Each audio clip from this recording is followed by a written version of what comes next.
Good afternoon, all. Give you a moment to find your seats and we'll get started. A lot of bad stuff.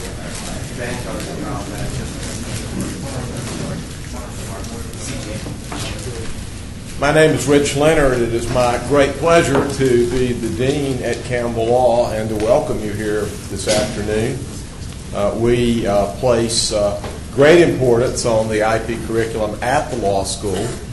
We constantly try to improve it, expand its reach, and to build better connections with those of you in this community who practice in that area. It's an area of practice that I came to early and accidentally when I left law school in New Haven to come back to Raleigh to clerk for the resident district judge here. All of my friends were headed to the Southern District of New York and the Central District of California and talking about all the big cases they were going to be working on. And I assumed I'd be watching bank robberies and wreck cases, and that was fine. And got here to discover, to my amazement, that Judge Dupree had just been assigned to try what at that point had been the largest patent antitrust case ever set for trial in America, called Duplan v. Deering-Milliken, that involved the entire polyester industry. So the first year of my clerkship, I did nothing but write opinions on patents on false twist machines. So it was quite a rude but an exciting awakening. So I've always enjoyed this area of the law. And I'm glad that the law school is making it so important. We're making it so important through one of our professors who is not only a Texas A&M engineer but a Harvard lawyer who we brought here to put together and build our IP curriculum, Lucas Osborne. Lucas is a great classroom teacher. He is a prolific writer, and we carry our IP program on his shoulders. And let me give him the microphone.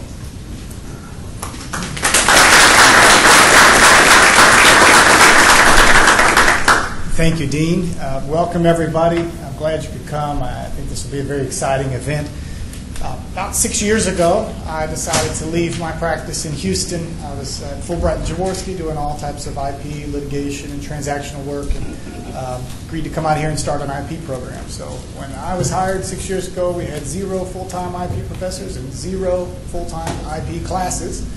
And now we've got myself and my colleague Janine Chisholm, who specializes in copyright and trademark laws. We've got 2 full-time professors, and we probably have 9 or so intellectual property focused courses. So we've been able to build something what we think is very strong in a very short amount of time. We offer the basics of intro to IP, patent law, trademark law, copyright law, but also an IP litigation course, an IP transactions course, a patent prosecution course, a media and entertainment law course. So we have the goal, like in all our students, to graduate people who are ready to practice intellectual property law.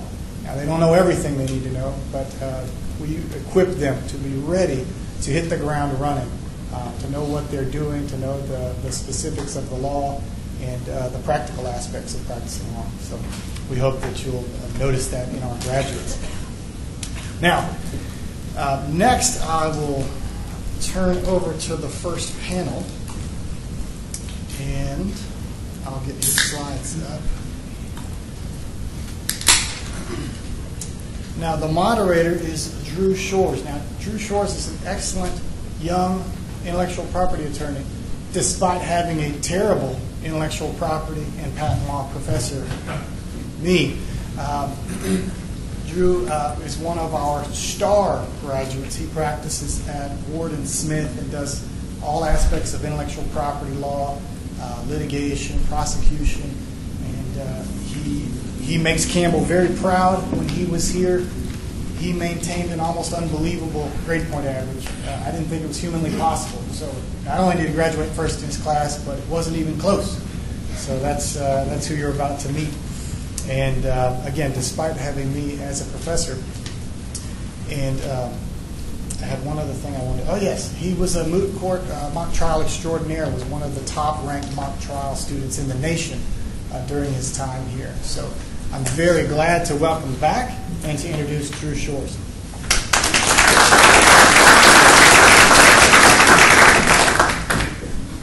Good afternoon. Thank you, Professor Osborne.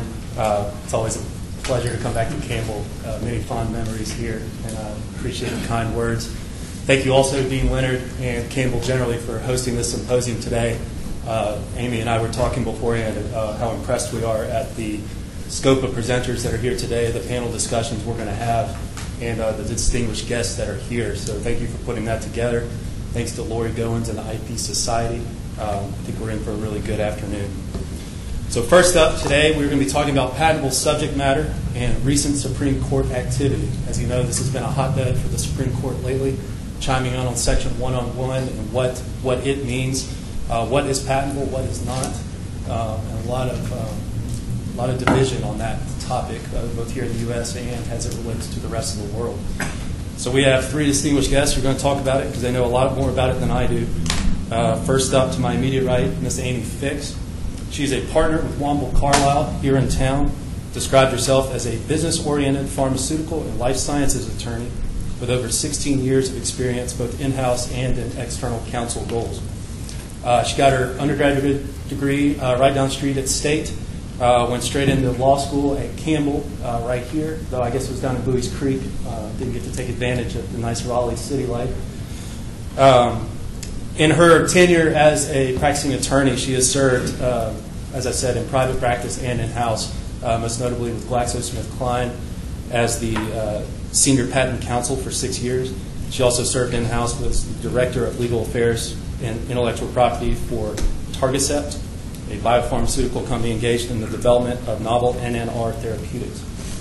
She's now back at Womble in private practice and specializes in kind of the intersection between the regulatory aspect of pharmaceutical and biotech law and the patent aspect. So, Amy, thank you for being here today. To her right is Ms. Sherry Murphy. Sherry's a shareholder and a member of the Biotech and Chemical Patent Practice Group at Myers-Beagle. She graduated from Oberlin College, magna cum laude, with a bachelor's in neuroscience with a focus on molecular biology, chemistry, and math, which is impressive. She went on from there to work at both Northwestern and Stanford in research labs before going back to law school at the University of San Francisco and getting her JD. And what I thought was very interesting is that you worked as a patent agent while in law school, which is impressive as well. You may also know Sherry as the president of the Carolina Patent, Trademark, and Copyright Law Association here for the Carolinas. Thank you for being here. And finally, to her right is Mr. Patrick McBride. He's a technology lawyer specializing in patents, trademarks, copyrights, free and open source licensing, and related litigation. He's 21 years of experience, both in corporate and law firms, with innovative clients in the information technology sector. Currently, you would know him best as the Director of Patents with Red Hat, the world's leading provider of open source products and services enterprise. He has an electrical engineering degree from Washington State University and received his JD from Georgetown. Patrick, thank you for being here as well. So, as you can see, we've got a good mix up here for two good reasons. One, we have a great mix of both in-house experience and firm experience that can discuss how subject matter eligibility has changed their practice areas from both points of view. We also have a good mix of technology areas, both the biotech arena and the electrical and in particular software patent world, both of which have been primarily affected by these recent decisions. So, having introduced them, I want to dive straight in now. Because we've got a mix of folks in the audience and because of the I do electrical stuff. I don't necessarily know much about biotech, vice versa. I wanted to discuss a little background about the cases themselves and how we got here before we kick off the panel. As with anything, we start under Section 101. We all know Section 101 and what, according to the statute, will get a patent: process, machine, manufacture, or composition of matter, so long as it meets the conditions of the section: novel, non-obvious, enabled, etc. Now, of course, with any statute, you've got exceptions, and there have been three big historical exceptions in the subject matter area. Laws of nature can't get a patent. Natural phenomena can't get a patent. Abstract ideas can't get a patent. And we have some basic examples pulled straight from the MPEP. Gravity can't do it. Electricity, new minerals, abstract ideas. A lot of times you've got mathematical algorithms and certain just basic ideas that are not subject to patent protection. My little cartoon here sums it up. Fire, no. Perhaps the torch he's holding. Maybe there's a patent there. So The court, particularly Supreme Court, has discussed at length, what these exceptions mean, where the line is exactly, and they talk about how a principle in the abstract, fundamental truth, these cannot be patented, as no one can claim in either of them an exclusive right. That's going back all the way to 1852. So these are long recognized exceptions that these very basic ideas, fundamental principles, laws of nature, we're not going to take those out of the public domain and put patent protection around them, effectively because they're going to inhibit the innovation patent law serves to protect. More recently in Funk Brothers, the same idea. All of these types of things are the part of the storehouse of knowledge, free to all men and women, and reserved exclusively to none. Even most recently in Alice last summer, we hear about how they're the basic tools of scientific and technological work. So the Supreme Court, they're always looking for that balance, right? Even in Alice last summer, the court recognized, on the one hand, we can't allow patents on these abstract ideas, but we've got to draw the line somewhere. At some level, all inventions embody the use, reflect, rest upon, or apply laws of nature, natural phenomena, or abstract ideas. At their very basic foundation, any patentable invention is going to employ some of these basic ideas. The trick is finding where to draw the line between where it's just an abstract idea or some natural phenomenon and where it gets into something novel that we're willing to protect from a legal perspective. It talks about striking the delicate balance. That's language from Myriad, citing the Mayo decision. Which brings us straight to it. And now, we could spend the afternoon talking about subject matter eligibility, the litany of case law that has brought us to where we are today. It would actually be quite entertaining, and I've been to a few of them. I commend them to your attention. If you see one, go and hear about all the little nuances of these cases. It can be quite interesting. It would be beyond the scope of what our panel is here to talk about today. But there are three recent cases worth talking about in a little more detail before we dive in. The first being Mayo back in 2012. Now, Mayo involved a patent with claims directed to a method of optimizing therapeutic efficacy for treatment of a patient. Step one was you administer the drug.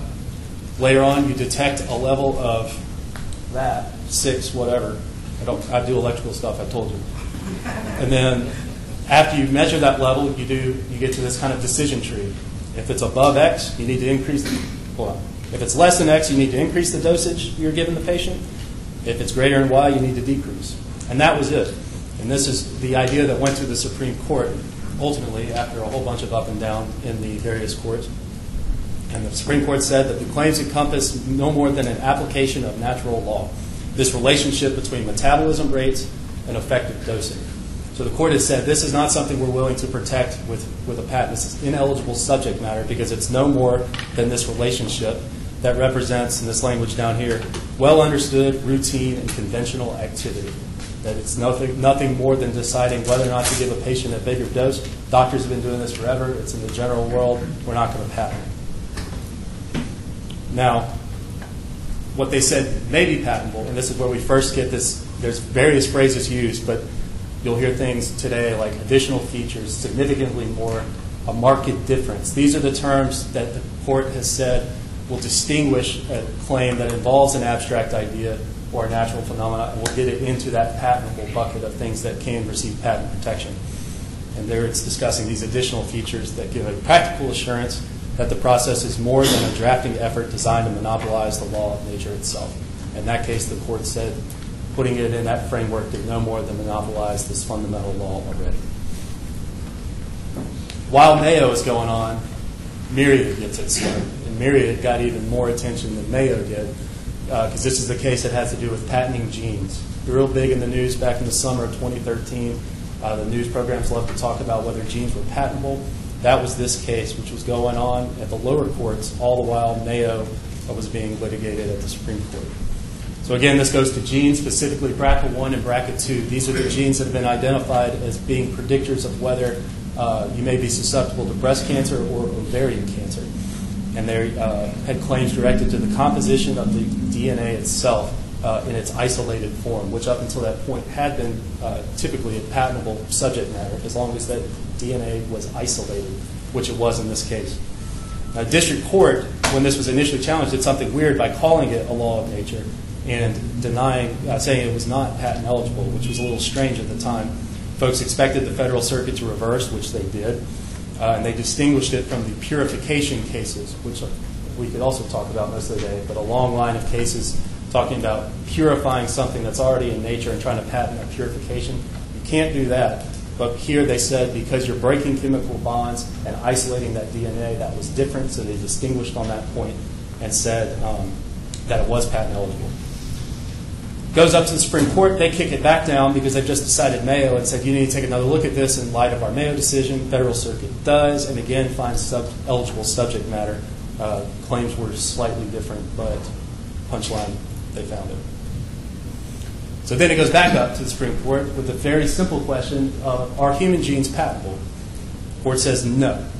Human genes are not patentable, which changes again, even in this isolated form, which historically has been, now human genes are not patentable.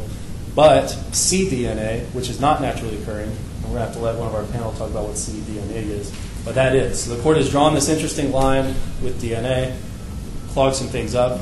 I also recently learned that it is grossly deviated from the rest of the world as far as what is patent eligible when it comes to DNA, and we'll talk about that a little bit later on. In light of this came the Patent Office's guidance on how to apply this new case law. The Patent Office, for its examiners and for patent attorneys, need to issue some guidance as to how these are actually going to be interpreted, claims going forward from a Section 101 perspective. And they gave us this very handy flow chart, which looks very easy, and you follow the steps, and then you determine whether it's 101 or not. But when you look a little deeper, it's actually not nearly as clear-cut as I think the guidance would hope to be, just because this is such a tricky question. Step one's easy. Does it meet Section 101? Is it a process? Is it a composition of matter? That's pretty easy. Step two gets a little grayer. Does it meet one of the judicial exceptions? And then step three, down here at the very bottom, does it have this significantly more? Do we have this significantly more, assuming it's an abstract idea or a natural phenomenon is existent somewhere in that claim? Is there something more that's going to take it outside of that bucket? So this is what we've been struggling with going forward. Last summer, just because the Supreme Court couldn't get rid of patent law and wanted to keep doing it, they picked up Alice Court, which has to do no longer with genes in the biotech world. We shifted over to software patents, another hot topic in the area right now. And these claims were directed to a computerized platform for eliminating risk in conducting financial transactions. Basically software. Software program directed to two parties sharing financial data and reaching a settlement of some sort. An interesting procedural history that ultimately resulted in the Federal Circuit issuing an en banc decision that the claims were unpatentable, but there was quite a split. I think there were 9 opinions from the Federal Circuit. They actually split down the middle on whether the system claims were patentable versus just the straight-up process claims. So it left a lot of questions unanswered in the electrical arts and the software patents in particular. So the Supreme Court weighs in again. And they come in and do this Mayo analysis, following generally that new framework from the PTO, that the PTO effectively picked up from the Supreme Court. Do the claims cover an abstract idea? Yeah. In this case, we're talking about the concept of an intermediated settlement. This is basically, you can do this with a human, and that's where this comes in a lot of times. Could a person step in and do what the computer is doing? A person could come in, take the information from both sides, like the claims called for, and then help mediate the settlement. And that's what the computer did here. The court said that just by adding the computer, the claims didn't contain this inventive concept that could do significantly more, the language from the guidance, to transform the idea into eligible subject matter. Again, no recitation of a generic computer. That's not going to get you there anymore. You also can't limit it to a particular technological field. That's insufficient. You're going to need more. And so the big question going forward is, what is that more? We can see Alice has had a huge impact. I just Googled some quick numbers yesterday. Circuit decisions have kicked down 12 patents as invalid. District Court has eliminated 56 versus just 1 and 20 respectively that have been upheld. So it's interesting. I mean, software patents aren't dead necessarily, but there has been a big change to what we're going to consider to be eligible subject matter under 101 in this context. So that's all I'm doing on background. I hope that was quick and fun. I had a great time. So we're going to kick off the discussion now. I wanted to start off by talking a little bit, or having a panel talk rather, about the practical effects these new laws have had in their practice. Speak a little bit about how drafting strategies have changed, portfolio management strategies have changed, what they've seen in their practice, given that they've worked both before the laws changed and since they have, and to do a little compare and contrast for us. We're going to talk a little more about the patentability framework, particularly our biotech folks, who are going to talk about how they're implementing it and how the PTO is responding to them in view of this new framework. Is it working? What's not working? Finally, we're going to talk a little bit about policy. Has the court gotten this right? What needs to change? Should we leave it alone? Does Congress need to step in and do something? We'll address those questions. And finally, we'll try to make some predictions, if we have time, about where the law is going to go from here. Where do they see things developing? So, Amy, we're going to start with you. Biotech world, Mayo and Myriad come down.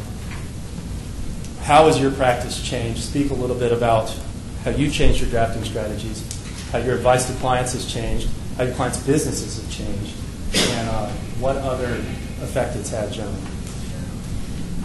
As Drew mentioned, it's very difficult to address a client and tell them, yes, you can get that patent in Australia, you can get that patent in Japan, you can get that claim in Europe, but you can't get it in the U.S. It's a unfortunate situation with respect to the Supreme Court decision in Myriad. With that said, what we hope to do when drafting is have that something extra in the specification is filed so that, yes, you can get the claims to the isolated DNA in all those other jurisdictions, but in the U.S. you add that substantially more aspect. One thing that I've found has been helpful, and you can speak to this, Sherry, if it helps with your practice as well, is when the examiner starts to go down the 101 road, to have a discussion with them as to whether they're really making a 101 rejection or are they making an obviousness rejection.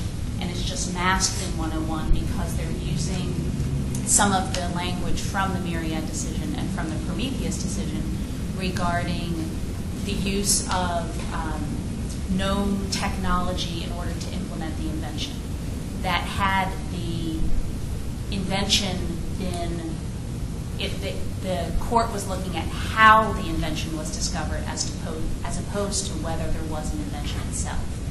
And trying to have examiners appreciate the fact that the invention exists, there is a discovery there, and simply because you're using known technology in order to discover the invention doesn't make the invention go away.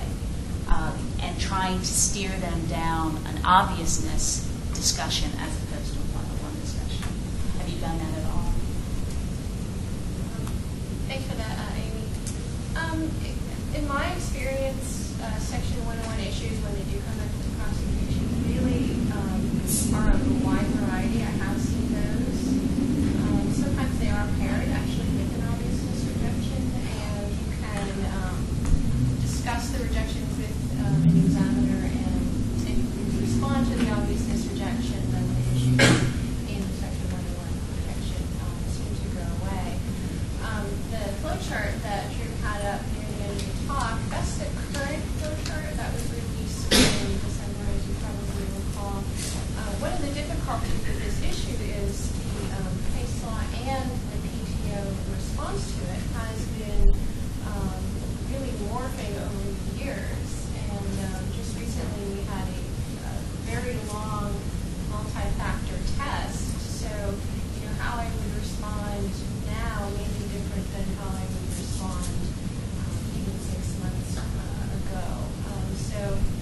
Certainly I think the communication with the examiner is one of the key points here, not least because it is something that continues to evolve. And the examiners themselves, I think, are struggling with how to actually apply the standard. It's new to them as well as it is new to us. I think the Supreme Court has essentially pressed the reset button here, and all of us in the community need to sort of parse together what the Supreme Court in their unanimous decisions were saying and determine how best to apply that going forward.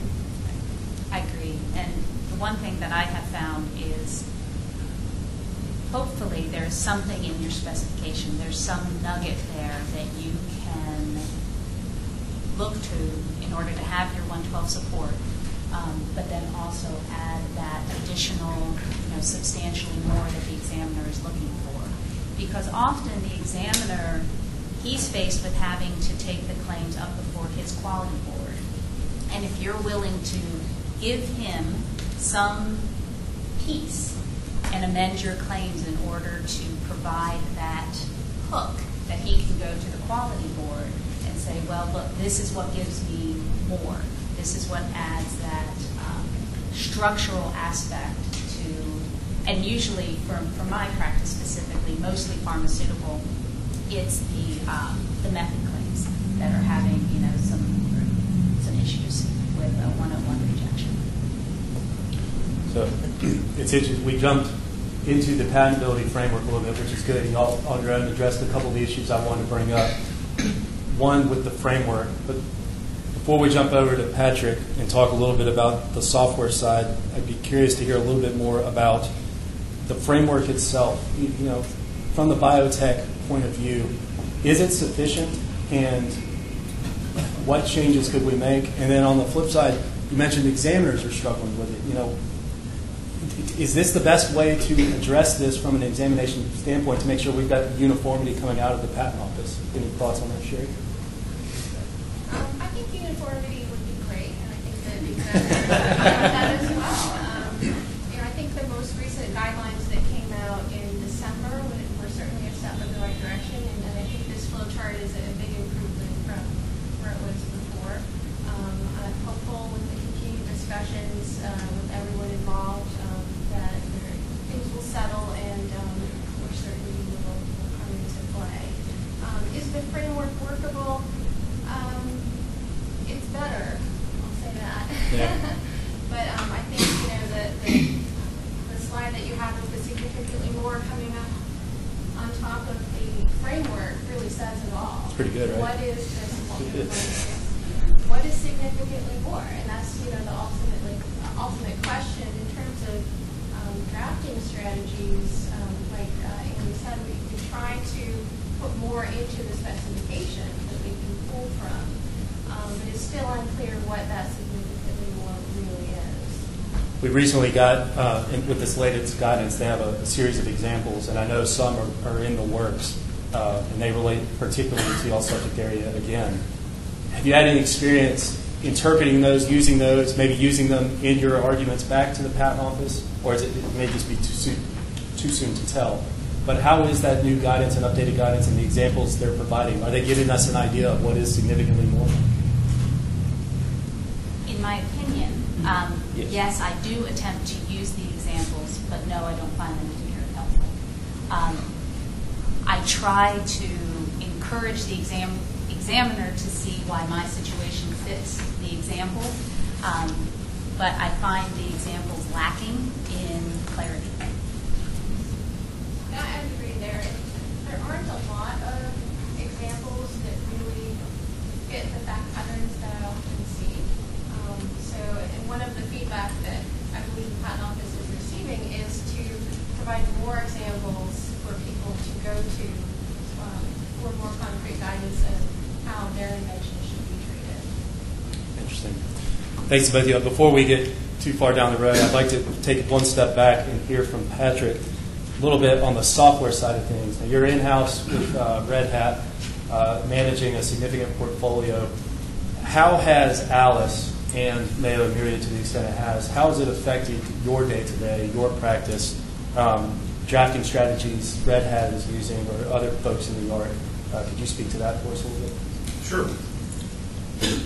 So just to back up just a minute, Red Hat, we're the leading open source, commercial open source company in the world. And as such, we primarily rely on open source licenses that we distribute our code under. That's really the main intellectual property area that we deal with.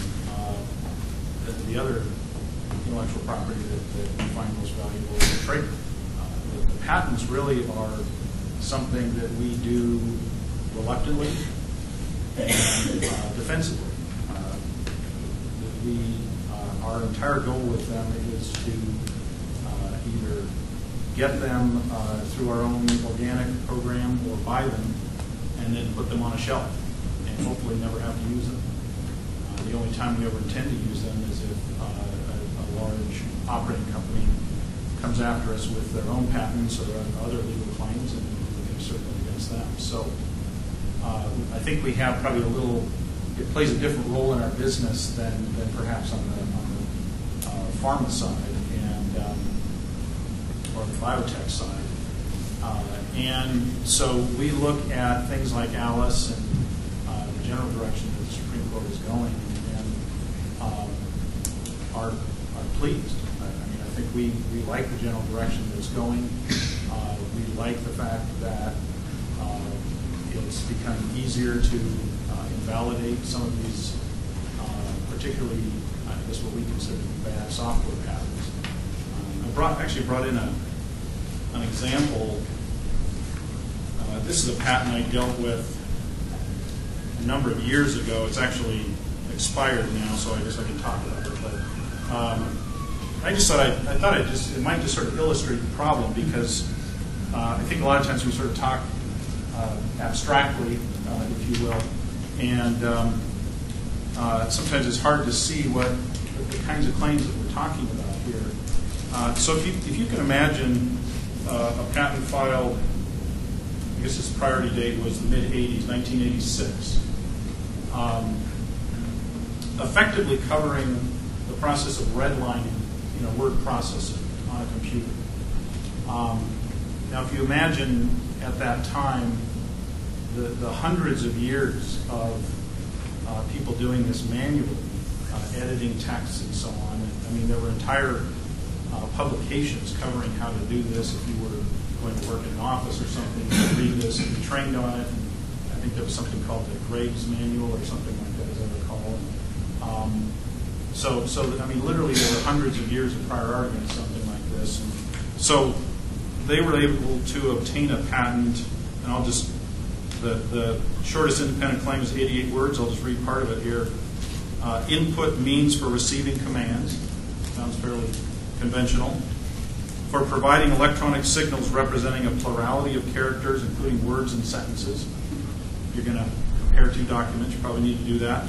Memory means for storing as binary representations at least first and second groups of said characters. You probably have to do that in a computer if you're going to compare two documents. Processing means for detecting and identifying differences between said first and second groups of said characters. And display means for providing a display of said differences. And this is a patent that in the 90s and early 2000 range was used by what I would consider to be a patent troll to obtain literally millions of dollars in settlements, and probably millions of dollars in cost of companies, millions of dollars in attorney's fees. This is an example of the kind of thing that we're dealing with. And I think it's kind of interesting because I think at the time, as I recall, we struggled to we thought we might be able to invalidate the claim at some point, but that was going to come so late in the case that at some point it was better to settle than keep going with the litigation. I think this is probably a claim that I could get invalidated under Alice. That sounds like an abstract idea, comparing two documents, and all they've done is implement it in a computer in exactly the way you would think they would do so. And I might be able to get that done at the 12B6 stage, very early in the litigation, as opposed to even having to wait for a summary judgment motion, depending on the venue on it. All of those things, from the point of view of a defendant who's used to paying out basically nuisance settlements to trolls, not based on the merits, but based on their ability to keep me in court, all of those things are wonderful things. So now I will say that there's another claim in the case that probably illustrates the difference, and I won't go into details, but it involves more specifics about how you would identify those differences. It has to do with creating hashtags and comparing the hashtags, and if you've done any computer programming,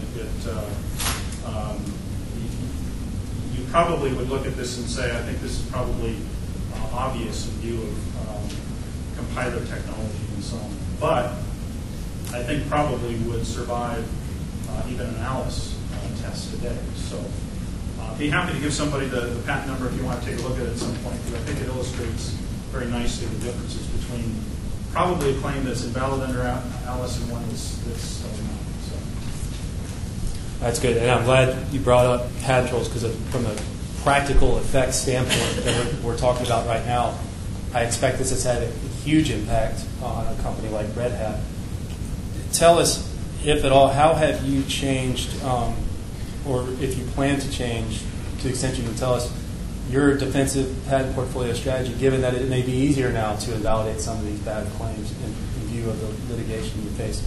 Are you planning to make any changes there? Any strategy for managing your client, which is effectively the company? Well, there's an interesting tension, because when you're trying to build a patent portfolio with some reluctance, you're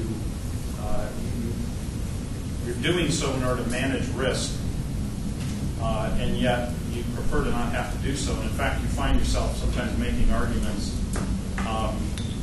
that are 180 degrees off of the arguments you'd be making as a defendant in court. I mean, it's in fact, I was just talking to a member of my team this morning about that very topic, about what do we do about the fact that we're now, with the guidelines coming out in December and having computer software examples, we're now seeing more Alice rejections in our cases. And as long as that's something that's applied across the board, and other companies in our industry are experiencing that, I'm fine with that. I think that's great.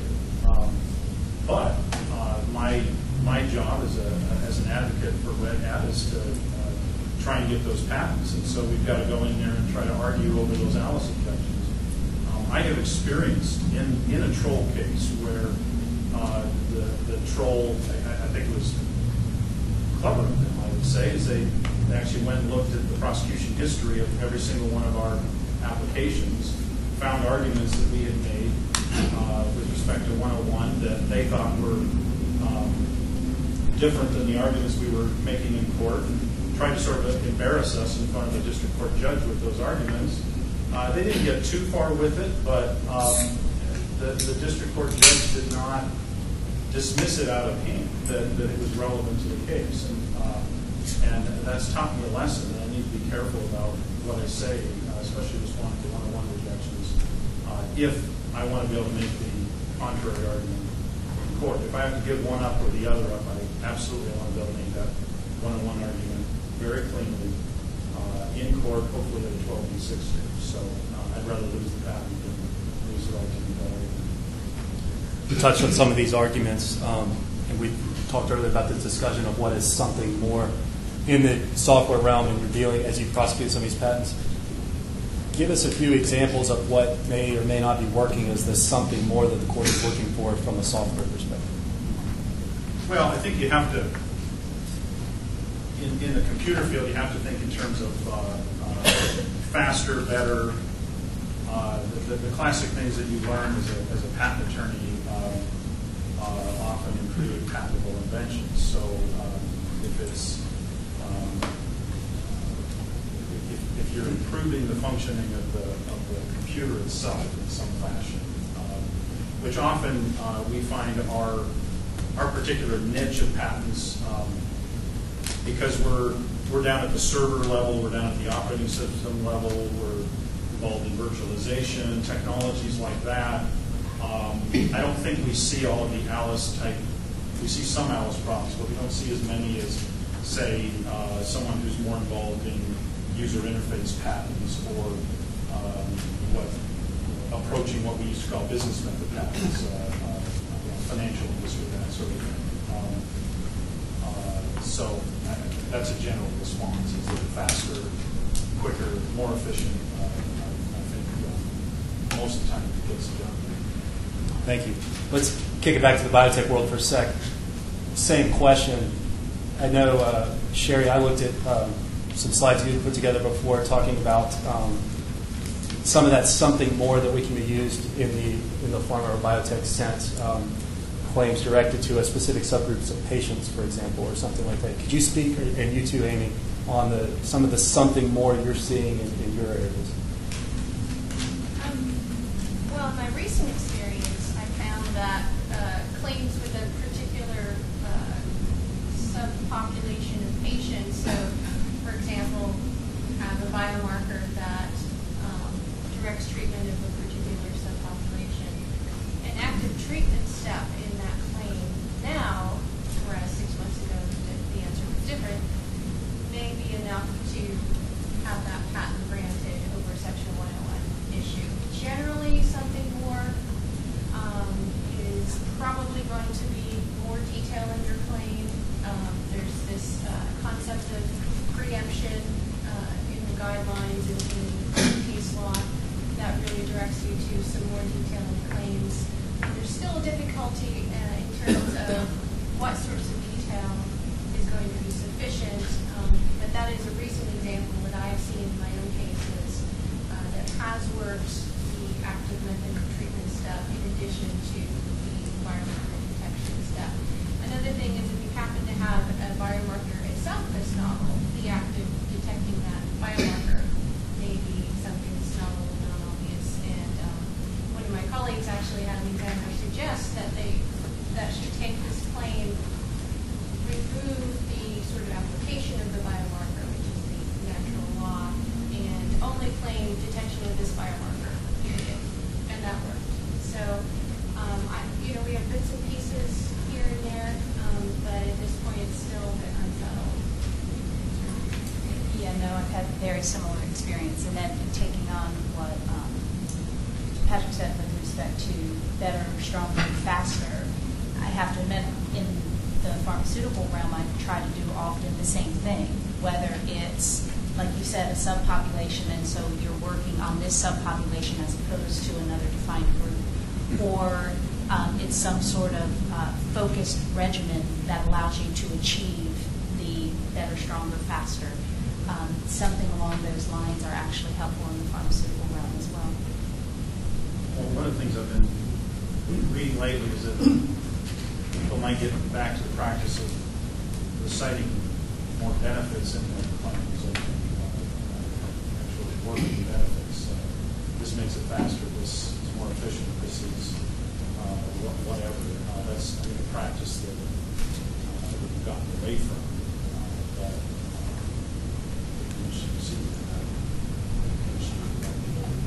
Absolutely, and similar to how I started my conversation on drafting, it's almost like being faced with an inherency argument. They're using 101 almost like an inherent novelty destroying, mixing it all up in one sort of, conglomerated mess. And I think the examiners, like you said, they're not really sure either. They're having as much trouble with the rejections as we are in trying to address them. So I do think the more detail and the more you can spell it out. I recall a long time ago being told that if the claim is smaller than my hand, it won't be allowed. So make the claim as large as your hand can possibly go, and you have a chance. That's a problem for a guy like me. That's interesting. Thank you. I've got about 15 minutes left. I want to shift gears a little bit and talk less about practicality and a little more about kind of the policy, the legal changes.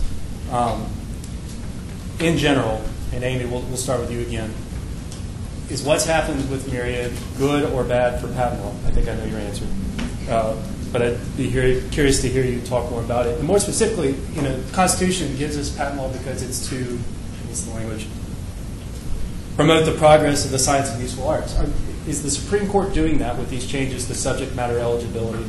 Or are they just giving patent examiners a mechanism to kludge up 102, 103, 101 and stifling innovation and so on? In my opinion, yeah, I think the Supreme Court got it wrong in Myriad. I think they didn't understand the technology. In my opinion, Judge Rory had it right at the Federal Circuit. And again, as I said before, the fact that the U.S. is now inconsistent with other economic powers in the world is frustrating, and I think it's frustrating for clients who, especially small biotechs, who are looking to get investors. The investors, when the patent attorneys are having problems, the patent examiners are having problems, what do you think the investors are doing, and the investment community, and whether or not these patents and these claims are worth putting money behind. And it, in my opinion, would be helpful to, yes, have Congress address the issue and make this something where, again, we have uniformity. In the pharmaceutical world, you're rarely looking at one small sector. You're looking at a worldwide product. Sherry, some question to you, and then we'll kick it to Patrick, because it'll be interesting to see we've got bad here, and I imagine from a policy perspective, Alice has done some good things for the software world, at least from Red Hat's perspective. Sherry, what are your thoughts? Well, I'm going to answer you with a solid I don't know. I think in the short term, it's difficult because of the uncertainty. And I think that, Patrick's comment sort of highlights, I think that, that the concept, even in the biotech world, where you like your patents and you don't like other people's patents. Once we sort of bridge that period of uncertainty, and depending on how everything settles, and provided we can still have good protection for our biotech pharmaceuticals that can, get investments and really protect their ideas, I think that maybe we'll land in a good spot. At the moment, though, I think it's very difficult for all involved. Patrick, from the software perspective, and I hope you could speak both from the Red Hat perspective, but also the other side too, because the law has affected software patents in such a broad scope. Is this the best thing for innovation in this art? The changes the Supreme Court has put forth, particularly in Allison, before that in Bilski. Well, I would say no, it's not the best thing for innovation because it doesn't go far enough. I actually think that I would like to have seen Alice go further, define abstract ideas very broadly, and make it quite difficult to get a patent in software field. That would be my preference. So, actually, Red Hat filed an amicus brief in that case, advocating that very position. So, at some level, Alice was a little bit of a disappointment in that they didn't go as far as we wanted them to. As far as, I guess what we observe is just scant evidence that patents promote any kind of progress or innovation in the software field at all. I think Red Hat is well known as being at least a business process or development model innovator in the software field. We're known for that. And I can flat out say that we would prefer if they didn't exist. We actually think that the entire industry would be better off. Consumers would have better technology in their hands. So we like the progress we've seen at the Supreme Court. At some level, if they're not going to land on a position that eliminates software patents, I guess I would prefer the confusion that exists right now. I actually think that's a better state. Investors in the software field generally are not sitting back waiting to invest their funds based on whether a company can get patents. The folks that are doing that in the software field are the folks that are looking to invest in trolls. And I want to mess their business model up as much as possible. And so actually, I think the confusion is a good thing for us right now. One of the things that, while Patrick was speaking, came to my mind is how many of my clients now are asking for opinions on keeping things trade secret. And to me, that's the definition of impeding progress, because if companies in the pharmaceutical and biotech field don't get the protection they need from their intellectual property and they maintain everything as a trade secret, again, it could be, the most valuable thing for that company, but then where is the dissemination of the information? It's not going to be there because they're going to maintain it as a trade secret in order to maintain their position. It's interesting. We've got, the two conflicting arts. It seems like it would be best if the law kind of went like this. Do you think there's a way to harmonize this? And it kind of gets into the last point I wanted to discuss is where's the law going to go and where should it go? Let's start with the harmonization first, and not just globally, but here in the U.S. Is there a way to harmonize this so that we can have the patent protection we need on the software side or on the pharma side versus on the software side where patents may be stifling innovation in some ways? How could we do that? What changes could we make, or what could the Supreme Court do, or what could Congress do? I just came up with this question. So, well, if I can answer that question, I think it would probably be about the highest paid lobbyist in the right now. So, we got you here. Yeah. I will say I absolutely respect the position of my colleagues in the patent field who deal in different technologies, and frankly, there are lots of people. I've got some friends sitting out here in the audience who are probably thinking, you're going to get rid of my job here, Patrick, so shut your yapper. So I've got plenty of colleagues, even in the software field, who disagree with me at this point, and I respect their position. I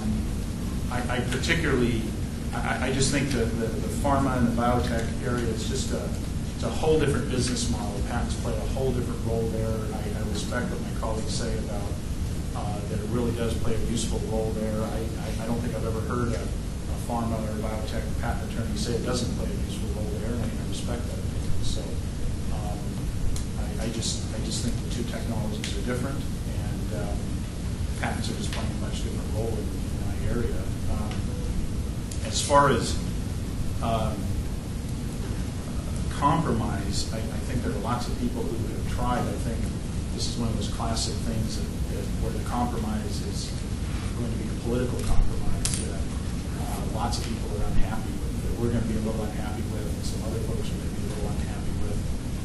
In some ways, you can view the AIA as being kind of an effort, I think, on the part of the pharma and biotech industry to kind of step back and say, okay, we're not going to lobby too hard against some of these reforms, and we'll see what happens there. And now maybe they're kind of regretting that because there's some stuff going on there that they probably don't like. So I don't really see a solution other than we're going to kind of duke it out in Washington and see who wins. Sure. I think in some ways it is a compromise. I think us in the biotech field think that the cases go too far, and I think in the electronics software field, there is, I think, the general sense that it didn't go far enough. I think ultimately, as I said before, it's going to be determined by how things settle, both in the patent office and the respective art units and in the courts when the courts are looking at similar technologies. But ultimately, I think it will be a compromise that no one is probably completely happy with. Yeah, and I agree with Patrick that the business model of the two corporate structures are just completely different. That the patent in the pharmaceutical realm is the golden egg, and you protect it at all costs.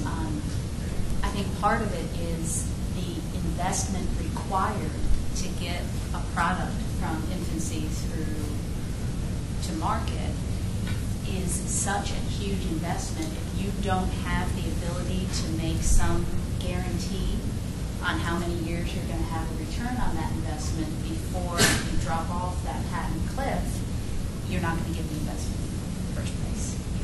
And so it's very different from how patents are valued in the computer and software sector. Less than 5 minutes left. I wanted to save a few minutes to kind of open it up to the crowd. Any questions for the panel? Sydney, we can start with you. Saw your hand first. Yeah, I have a question for Amy. When you were drafting your patent, adding this significantly more stuff, do you do anything different than you used to do to make sure the patent examiner picks up on that as significantly more stuff?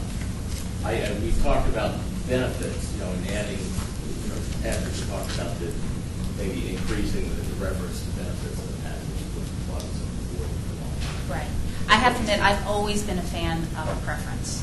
In my, I don't use objects, I don't use aspects, but I've always been a fan of a preference. And I've always also been a fan of an embodiment. And not necessarily saying that, pointing out one embodiment versus another, but creating embodiments.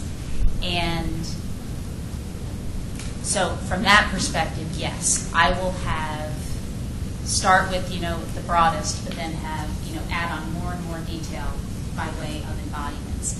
And then in addition, one thing I have been doing is adding a lot more detail and a lot less reliance on an incorporation by reference to a particular assay. Instead, I will have the assay in great detail on how it's done, specifics of how it's done, because there might be a nugget in there that gives the examiner some structure that they can hang their hat on. A lot less reference to, those of ordinary skill in the art will immediately appreciate blah, blah, blah. Instead, I put it all in there. My specs are a lot longer than they have been, but I think having all those alternatives and that additional language, it could help. So, did you have a question? Yeah, I had a question regarding sorry, Ryan from Duke Law School.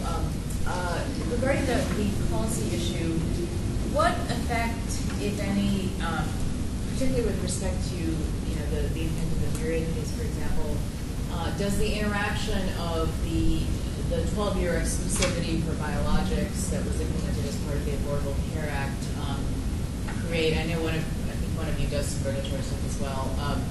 Because one could argue that that's a 12-year guaranteed exclusivity for biologics. Now, for small molecules, it's smaller, obviously, and that's an issue and a problem. But is this a situation where the 12 years can provide a backstop? I think yes. In my opinion, I do think that the regulatory exclusivity afforded to a biologic is getting close to what the investment takes. And at that point, it would be my preference that granting that product some significant amount of regulatory exclusivity, like 12 years, and then it just being good old-fashioned patent infringement on the other side. Unlike the Hatch-Waxman scheme, where you're given a relatively small amount of time, it starts this clock upon which a generic competitor can file their paragraph 4 certification, starting the clock, immediately entering in patent litigation, starting the 30-month stay, all of that. I would prefer a longer regulatory scheme, and then on the back end, just being good old-fashioned patent infringement. And if the generic wants to, take on the risk of launching at risk, then that's just part of that business. I'm feeling the hook. My watch is actually slow. It looks like we're over. So please join me in thanking our panel for being here today.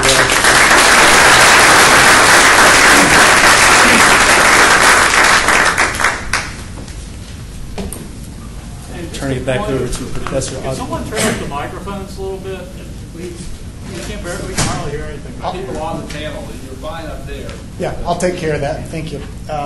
You'll see on the agenda there's 0 transition minutes. So, of course, feel free to stand up, come get something if you'd like, and while we do transition here. Yeah, I'm going to tape up people. This one.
Okay, everyone, go ahead and continue to stay in line if you want a drink or something like that, but just to keep us on schedule, I will go ahead and get started. I will go ahead.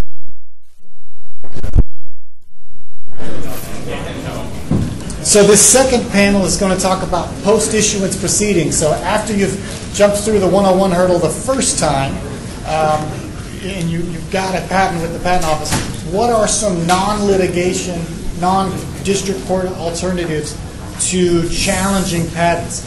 And we've got another star-studded panel today. But before I introduce them, I do want to introduce the person who is responsible for this whole thing, and I hope she's still in the room. Lori, can you just wave to everybody? This is Lori Goins. She's a third-year student here. She's the president of the Intellectual Property Law Society, and she planned every detail of this week, of this day that goes correct, and anything that goes wrong is on my watch. So, thank you to Lori. On this panel we have Dave Bennett. Dave is a named partner at Coates & Bennett. He's been there since the beginning of Coates & Bennett.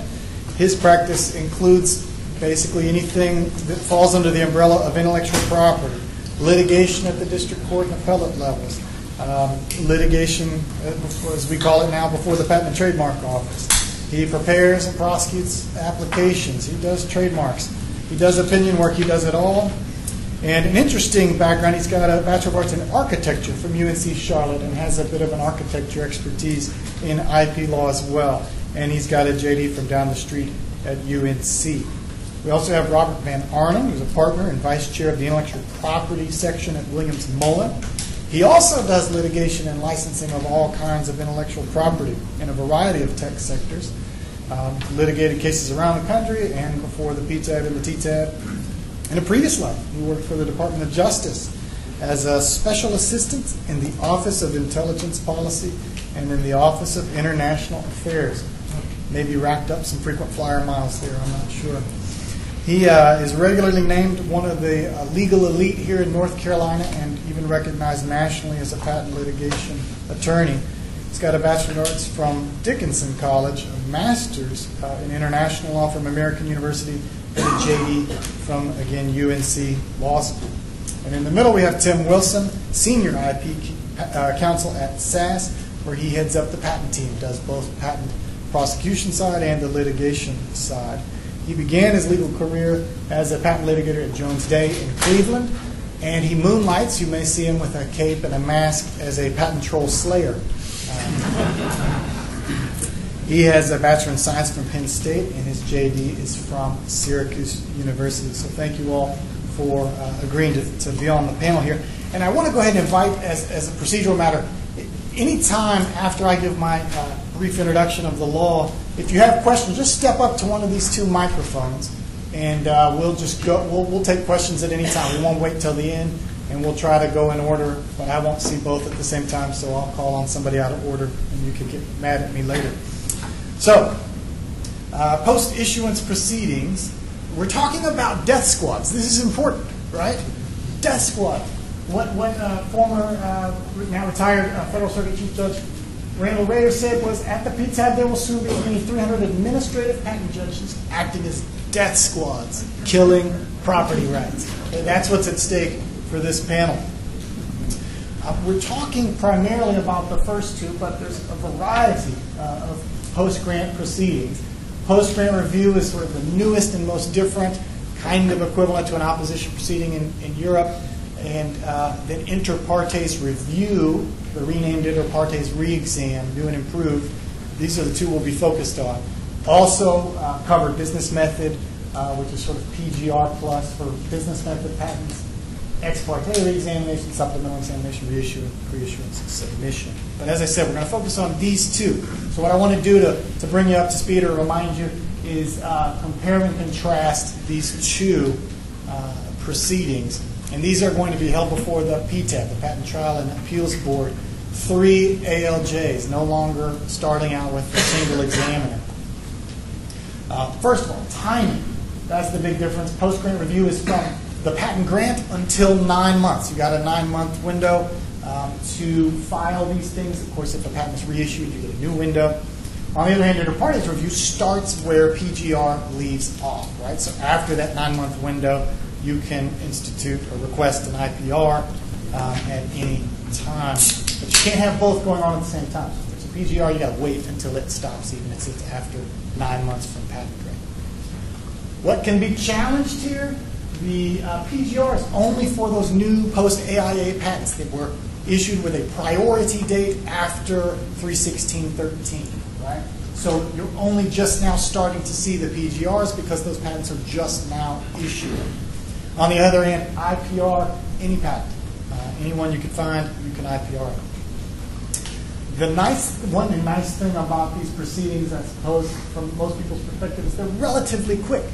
They have to be finished within 12 months from institution. Now, that can be extended for 6 months with good cause, and that's measured all from institution, and it takes about 6 months to institute. So you're looking at 18 to 24 months for PGRs or IPRs. Who can ask for these things? A PGR, anyone who has not previously filed a civil action. Okay? So if you've DJ'd a patent owner because you're afraid of being sued, you cannot then request a PGR. On the other hand, if you're sued and you just simply counterclaim, that's fine. You can still PGR. IPR is the same, but also you cannot have been served with a complaint alleging infringement more than 1 year prior. The idea here is if you're sued and you want an IPR, you need to do it within a year of being sued. Do it quickly. There is an exception for joinder. The threshold, bolded and underlined with a slight different wording and threshold here. For PGRs, in order to get one instituted, so you request it and whether they're going to be granted or not, the threshold is more likely than not that at least one of the claims you're requesting is unpatentable. Okay? And then there's the separate category. We'll also institute it if there's some novel legal question or unsettled legal question that's applicable to many patents, not just this one patent. So there's 2 ways to get the PGR instituted. For the IPR, on the other hand, it's a reasonable likelihood that the petitioner will prevail on at least one claim. So the idea is more likely than not is 51%, and reasonable likelihood is something lower, 40%. It's not mathematical, but something along those lines, the way most people view it. What is the basis? PGR, again, post-grant review is nice because you can request it on any grounds, not just 102 and 103 like the old re-exam, but also 101, which we just learned about, so knock out all those business methods with Alice in a PGR proceeding, and 112 issues as well. And you can also invalidate them based not only on printed publications and patents, but products as prior art, offers to sell, sales, uses, those sorts of things. The IPR, the inter partes review, on the other hand, is limited to Section 102 novelty and Section 103 obviousness issues and to patents and printed publications only. Estoppel. This is a big concern. The inter partes review and ex partes, re-exam and ex parte re-exam. There's a lot of caution because of estoppel. There are still estoppel provisions. We've added one word that hopefully makes people less scared, and apparently does. You're estopped from anything you raised or reasonably could have raised in the IPR review. And this estoppel applies not just to the Patent Office and the District Court, but also ITC, which is, of course, an increasingly important patent forum. And we'll talk about the difference of estoppel from what if I requested several issues, but the review was only instituted on one issue. Am I estopped from all those issues? The answer appears to be no. Same answer for PGR. And certainly not least, but other categories that I just ran out of steam making slides for. A big distinction over these compared to re-exam is actual discovery is available. It's a much more litigation-like context here. There's some limited discovery available. There's protective orders available for disclosing secret information. Settlements are possible, especially if they're requested early, and as we'll see, there's lots of settlements occurring. And probably the biggest is the standard of review here is a preponderance of an evidence. That's at 51% again, as opposed to being in district court where you have the clear and convincing standard. So the burden is much reduced, something 75% down to 51% is the standard of review. And the claim interpretation, it's not on the slide, is the broadest reasonable interpretation at the Patent Office as opposed to at the district court, which gets the exactly correct claim interpretation. So now you know everything you need to know about PGR and IPR. Go forth and commit malpractice. This is all you have learned. And I want to really turn it over to the panel and to the crowd to talk about, first I'll just let you all go in order from me, to talk about your personal experience either as a litigator or in terms of your clients, what you're seeing, how PGR and IPR are affecting business practices. My practice is more on the defense side. I will start with that and acknowledge that. And it's been groundbreaking. It is obviously an avenue that those accused of infringement will look to most of the time for lots of reasons. We talked about the standard. We have ALJs who are experienced in the technical field of whatever the accused patent may be. And you really have an opportunity to have a quick resolution, realistically, of whatever the asserted claims have been. So, and I know Tim will speak to this as well, in the short time it's been implemented, I think the PTAB has seen challenges to a lot of sort of dubious patents, junk patents, on one side, and that's been a lot of trolls and attacks, and people have, instead of having to sit out and wait in the expensive forum of a district court litigation and discovery, been able to institute a challenge and have a real look at those claims. And I guess I would say on the other side, I think that the stronger patents that have been asserted have also survived in these challenges and have been upheld. So to me, it's been sort of revolutionary, and I think it's mostly positive for people to, on both sides, I guess, to have a realistic look at the patent that either they're asserting or it's been asserted against. I agree with Rob. I think we have entered into a new age with respect to patents where there is no patent out there that is worth any money at all that will not be subject to an IPR, PG, or post-grant review of some kind now. And if you just think, 3 or 4 years ago, we were talking about, getting sued and, how do we settle is the question that comes up. And now with what is happening with the with PTAB, I think we're now into an age where just kind of the advantage that the plaintiff has in patent litigation has been diminished. It's not gone, but it's certainly diminished by this ability. And again, if you're a patent owner, it has to make you think twice or three times before you pull the trigger on the litigation as well. You're going to get a response that's going to put you in front of the PTAB. And so the question that I have is, kind of what use is examination in chief anymore at the patent office if what's happening now is the PTAB is really the authority for determining the validity of any patent. I agree with what Tim has said and other colleagues have said. I also tend to represent people that are from a defensive position in patent litigation more often than the plaintiff. And I think this change in the law has been very beneficial to persons charged with infringement. One additional point I think I would like to make is I think the change in the law also levels the playing field to a large extent when you're involved in litigation involving large established companies versus startups that want to break into a market. I think it makes it very easier now. It makes it a lot easier now for a small company to enter a market where there's a larger competitor with established patents who is very aggressive about enforcing them. So in the past, where that small competitor might have been barred or might have think twice about entering the market, I think he can probably, knowing that he has this tool in his hand, can enter that market with a little bit more confidence. So I think overall that's going to be very, very beneficial to the market. There's going to be a lot of smaller firms entering markets they wouldn't have entered before.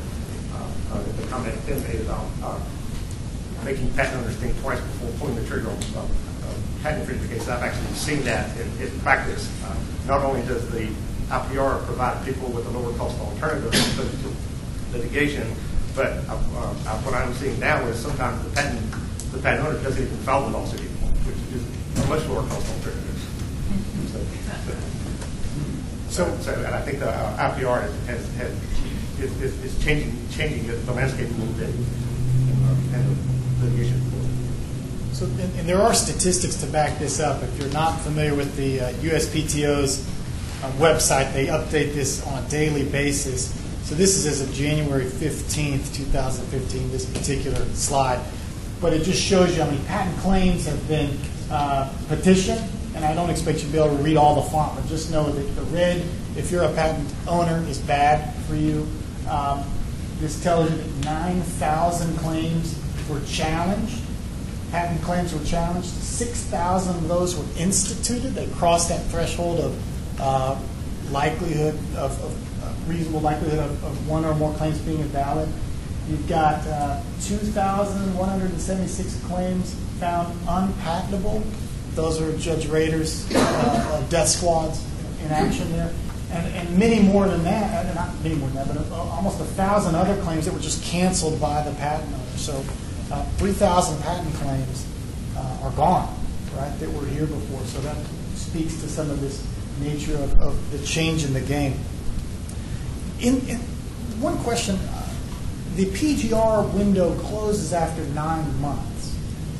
What are clients do? Obviously, if you're sued, then and it's still the 9-month window, you can PGR. But I assume most patent owners are going to sit back and wait that 9 months out. But what are other people doing?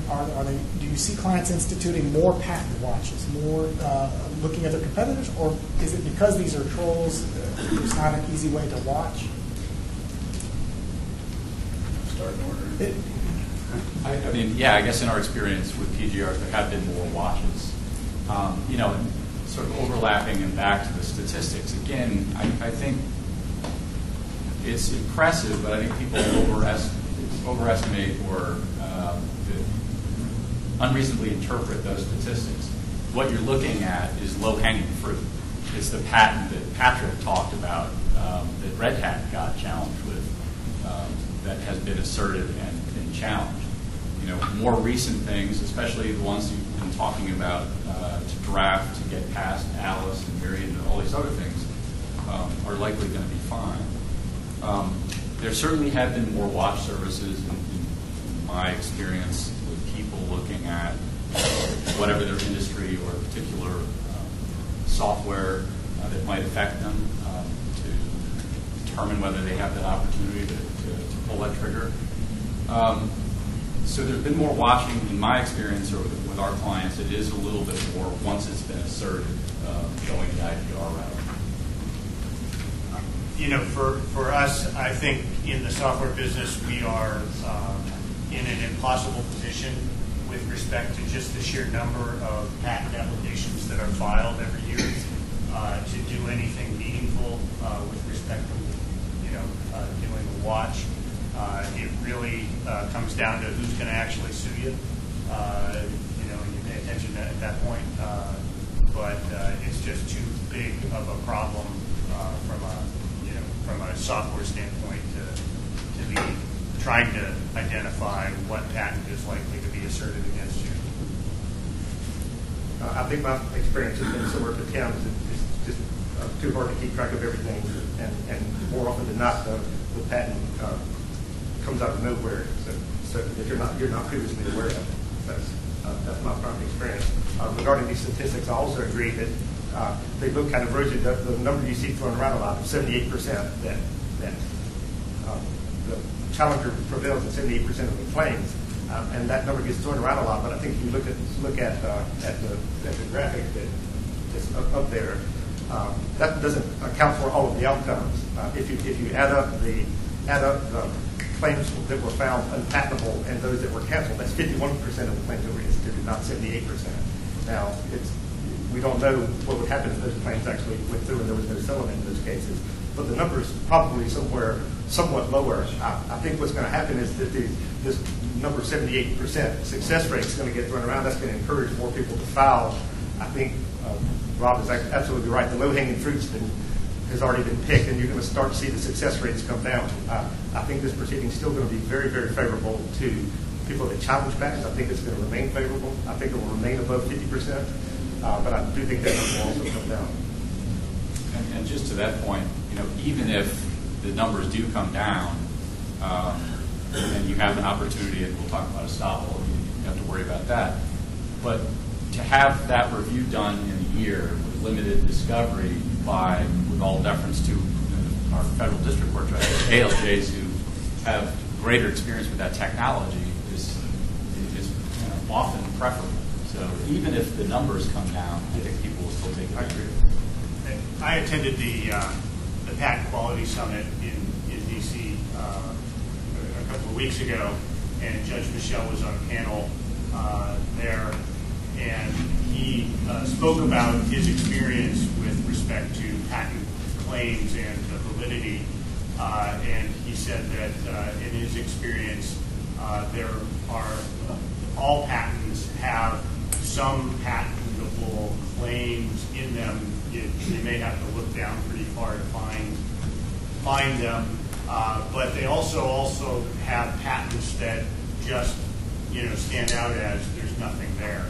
And so I think what we're seeing is, those patents that are being challenged now, the claims, the broadest claims are getting struck, and as they should.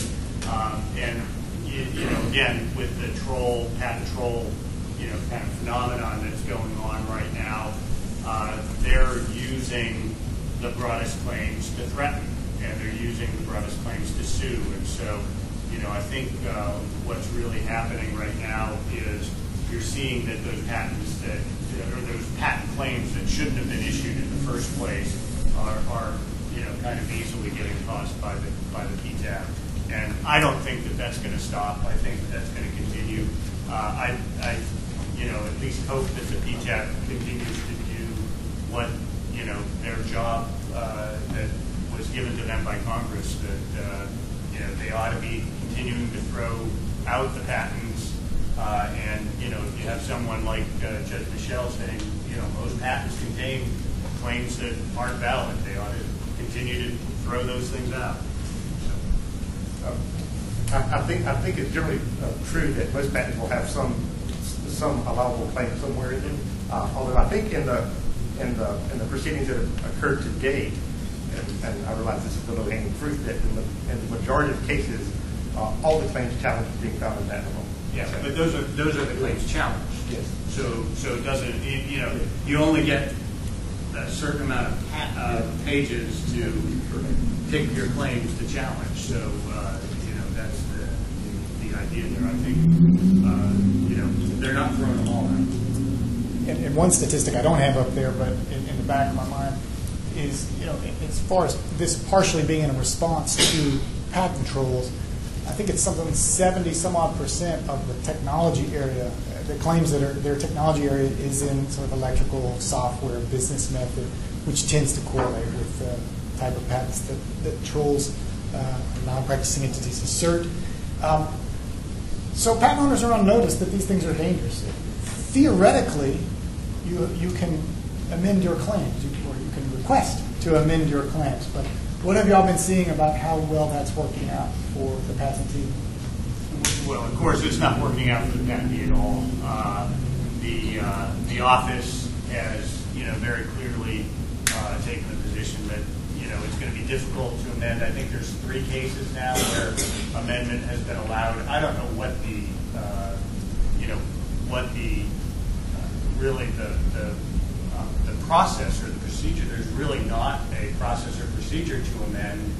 Are they going to give it to an examiner who actually has experience with dealing with amendments, or are they, going to somehow have the judges determine how the amendment process goes? I mean, it really is uncharted water at this point, and I do think, though, the Patent Office has said that there's going to be a rulemaking that's going to come out to relook at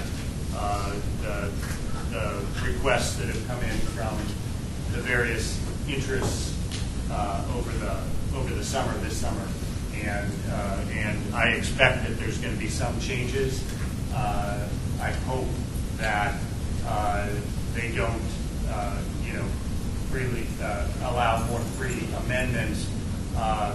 And one of the problems is then that allowing amendments creates is, well, what does that do to the petitioner's position, right? Do they get to go out and search for additional prior art? And so it's really, it could be a mess if they allow that. So I think last I saw it was about 56 requests, motions to amend, and only 3 were granted. But Dave or Rob, can you talk about the procedure a little bit that goes into that? The procedure, there is a procedure, and it's called a motion to substitute claims. And you file that at the same time you file your response. There is no reexamination of the claim in the sense that it would be in the ex parte proceeding. But the burden is, unlike the ex parte proceeding where the patent examiner has the burden of proving the claim unpatentable, in the IPR, the patent owner who wants to substitute a new claim for an existing claim has the burden of proving that the claim is patentable. And it's not only has to prove that it's patentable over the prior art that's asserted in that petition, he has to prove that it's patentable over all prior art that he knows about. And I think the main reason that petitions have failed so far is because people didn't understand the burdens and didn't understand what needed to be put into evidence. There's a case, it's Adelfree versus Bergstrom. That was the first case that discussed it at length and set forth the standards. So in order to get a claim allowed, you would have to make the amendments. Basically, for each claim you're removing, you can add 1 claim to replace it. And then you have to explain how the features added to that claim distinguish not only over the art cited, but over any other art. And that's where people are failing. They're not saying this is the closest prior art. They're not establishing level of skill in the art. I think the last 3 cases where they have been allowed, they've sort of laid out the blueprint for how to do it right. I think you'll see the percentage go up. I still think it's going to be very low. I expect it to stay below 25%. But I think you'll see that number come up. And that's just mainly because people didn't know the standards that were going to be applied by the board at the time. Yeah, I agree. And I think in part, this is where we're going to see this pendulum shift a little bit in the PTAB, and that's one of the most significant rule changes that have been proposed, that amendments would be, and Director Lee, as I understand it, has actually said this is intended to be, to reduce the burden on patent owners to amend, that the proposed amendment would be just over prior art in the record, not known or available. So, again, who knows whether that will be adopted or not, but that would be a pretty big change. I think all of us agree that regardless, either they learn how to do it better or the rules allow it, or there will be more amendments. I think to Tim's point, there will be now, it will be harder for petitioners, and it will be greater litigation in that part of the procedure. I think that we have a risk here, and that is that we kind of get the worst of both worlds. Because right now in Congress there's a bill pending, the Goodlatte bill, that takes away the broadest reasonable interpretation standard.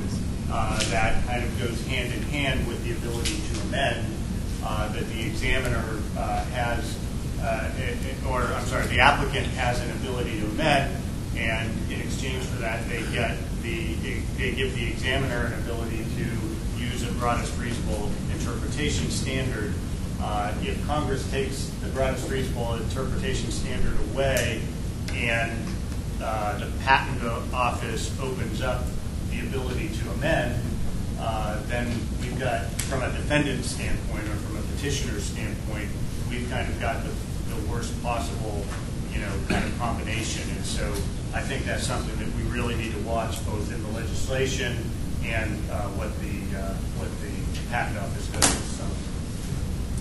So just want to remind the audience, if you want to ask a question, just step right up to the mic and I'll let you ask a question at any time. I'm not going to hog the proceedings if there are questions. But the next thing that's on my mind, I think on a lot of people's mind, originally estoppel was one of those things that really dissuaded people from doing inter partes or to some extent ex parte review. And that was something people were very concerned about. What was the estoppel? What was the scope of it? What was the practical effect of it? And yet we've had far more of these IPRs filed each year than what we expected. So maybe you can walk the audience through the estoppel provisions briefly, but also what has helped people relax? Well, obviously the success of the petitioners has helped people to relax. I do think people have to keep in mind that there's an estoppel in civil litigation too, and it's worse than the estoppel provisions in the statute. That if you raise a defense in a lawsuit, you lose that defense, you're going to have issue preclusions going forward. And I think people are having greater success in validating claims in IPRs than they are in civil litigation. So I'm not so sure, given the success, I'm not so sure the estoppel provisions are scaring. Now I still find them scary in the PGRs because the estoppel applies to every possible issue. And usually, if you're going to be in an IPR, you're going to have some other art that's like some public use art or some other art. You're going to have some other issues, maybe some written description defenses. So I think in the IPR context, at least, the estoppel provisions hasn't scared people away all that much. The other thing, there's a recent case. I think it was interesting. It's actually the first case in a district court. I think it just came out in the beginning of this year. It's Star Envirotech versus Redline. That was an interesting case involving the estoppel. The challenger actually had some public use prior art in the system related to leak detection and was injecting smoke into a fluid system and help you to locate the leak. The patent owner had sold a device called the Leak Master, in which the device itself, the smoke machine, was not eligible as prior art for the IPR. There was an owner's manual for that machine, and in the IPR proceeding, the challenger did not rely on the owner's manual, but relied on 6 other references. The thing that's interesting about the case is the patent owner ended up prevailing, and this is one of the few cases where the patent owner won, and then the patent owner filed a lawsuit against Redline. And Redline, when it filed its preliminary invalidity contentions, asserted the public use art. And there are two things that are interesting about the case. One, the issue was whether or not, they found the invalidity contentions that included the lead master device. The patent owner moved to strike those contentions. The defendant in the case said, well, we could not have raised that issue in the IPR because that's public use prior art. And the patent owner was saying that you have the owner's manual, which is equivalent. And so they're basically saying that one's stopped by because it's equivalent to what you could have read. It turned out that was an easy issue to resolve because it wasn't truly equivalent. The actual device disclosed features that were recited in the claims that the manual didn't. So that was an easy issue to resolve. But the other thing that was interesting, so that suggests that estoppel might apply in another kind of case to actual public use art. So that's an interesting. The other interesting aspect is that all of the grounds asserted of invalidity in the lawsuit combined one of the 6 references that were actually asserted with the public use art. So you weren't stopped from relying on those references that you raised, only stopped from relying on those grounds. So that's another reason that the estoppel argument might not be as bad as people assume that it is. Yeah, I agree, and that's an interesting case. I mean, I think it's a question of, ordinarily people that I've seen, clients, companies are a lot less afraid of estoppel and more likely to take their chances in the IPR, and if they're stopped, from those grounds or that part, so be it. I think there is now in some of the decisions in litigation, some of it is being fleshed out. So in that case, for instance, in a software manual, that may be something you need to assert if it's in there, or you could be stopped from doing it. There is an important decision to be made when you're raising that petition, you're writing your arguments as to what to raise and what you may lose. Again, in my experience, people have been willing to do it and take a risk. I really think that it's at this point it's an easy decision. You have all of the benefits that Lucas, you pointed out in the opening. I mean, you have judges who are trained in this area that are used to patent issues, dealing with really complex issues that you could make, and again, we've seen the success, and we've also seen that there's a much lower threshold for invalid, or I guess unpatentability at the PTAB than there is at court. And so I just the advantages far outweigh the thought of estoppel. Question from the audience. In light of holding companies perhaps wielding broad and vague claims against multiple parties, have there been multiple potential petitioners playing chicken with one another to see who's going to be the one who stands up? And I'm aware of at least one case, a company called Design Inc. As of November, I don't know what the count stands at now. As of November, there was 127 petitions filed against that one company. So they advertise themselves as an operating entity. I don't know. I've been to their website. I don't think that they are. Sounds like the opposite of chicken. I have some notes about that. It relates to pulse DC plasma generators. There was 125 IPR petitions. 33 of those were filed by Gillette. 27 were filed by Intel. The technology is used for making semiconductors and razor blades. It's kind of an odd combination. So I believe there are situations where the industry, there seems to be some coordinated activity within the industry to go after to go on the offensive against trolls. I think you're seeing that a lot. Yeah, I mean, the corollary of that is obviously when suits are actually filed. Now, after the AIA, there are separate suits that may be consolidated, but you've got multiple joint defendants. So there has to be some careful consideration as to what arguments are going to be raised, who's going to file what petition, even to the point of who's going to be the petitioner, who are the real parties in interest, who are the lead counsel and the secondary counsel. Because you may be, we've seen where one company, one law firm will take the lead and we're going to do it. Well, that's great, except if they settle and you're not part of that, you don't benefit from it. So these are all the important considerations that people are doing. Again, I think it's been beneficial, and these are challenges, but pretty small compared to having to go it alone in federal district court. To follow up, one way around the chicken problem perhaps are these companies like Iron Dome, right?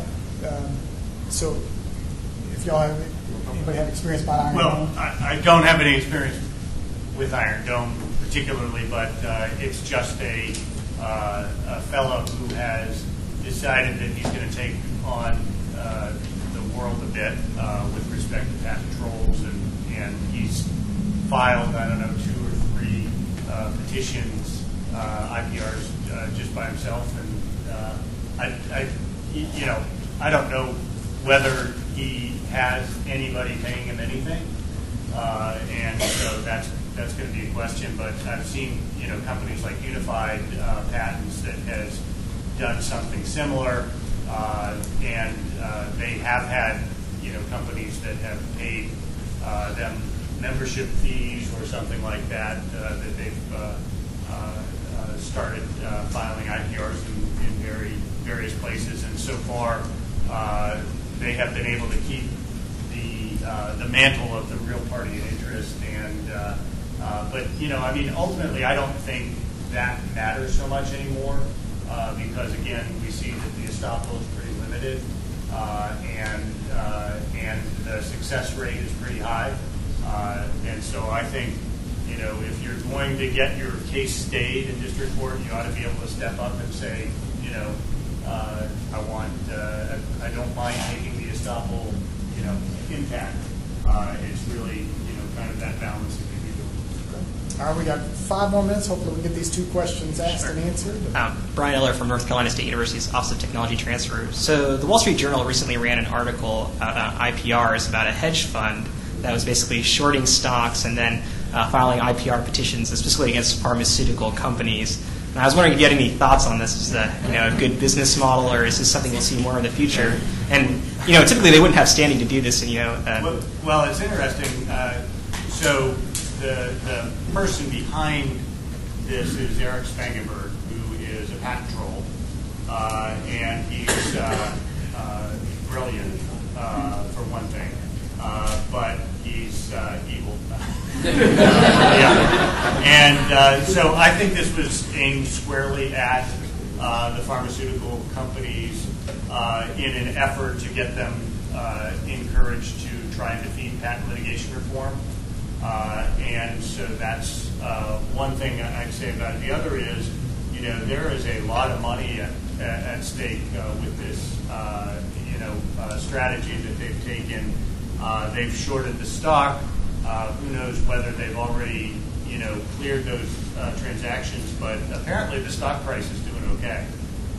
So, it's a big risk. And if they shorted the stock and didn't take the initial, didn't clear them at when the initial dive happened in the price, then they've lost their window now, and we're going to have to wait a long time, or at least a year, to see whether or not they're going to be successful with that play. But again, hedge funds are just amoral money chasing a return, and so they don't care as long as they have an opportunity to get a return. The one thing I do think is with our friend Eric Spangenberg behind it, I think it's really aimed at trying to get pharmaceuticals back, kind of into the battle in patent reform. Real quick, I think the board is going to take a harder line on this. We've seen it in real parties and interest decisions recently. I think, in part, to try to reduce the numbers of cases that they're seeing, I think that will be more and more important, and they will make short shrift of some of these, parties that really don't have an interest or control. But, as of now, they can.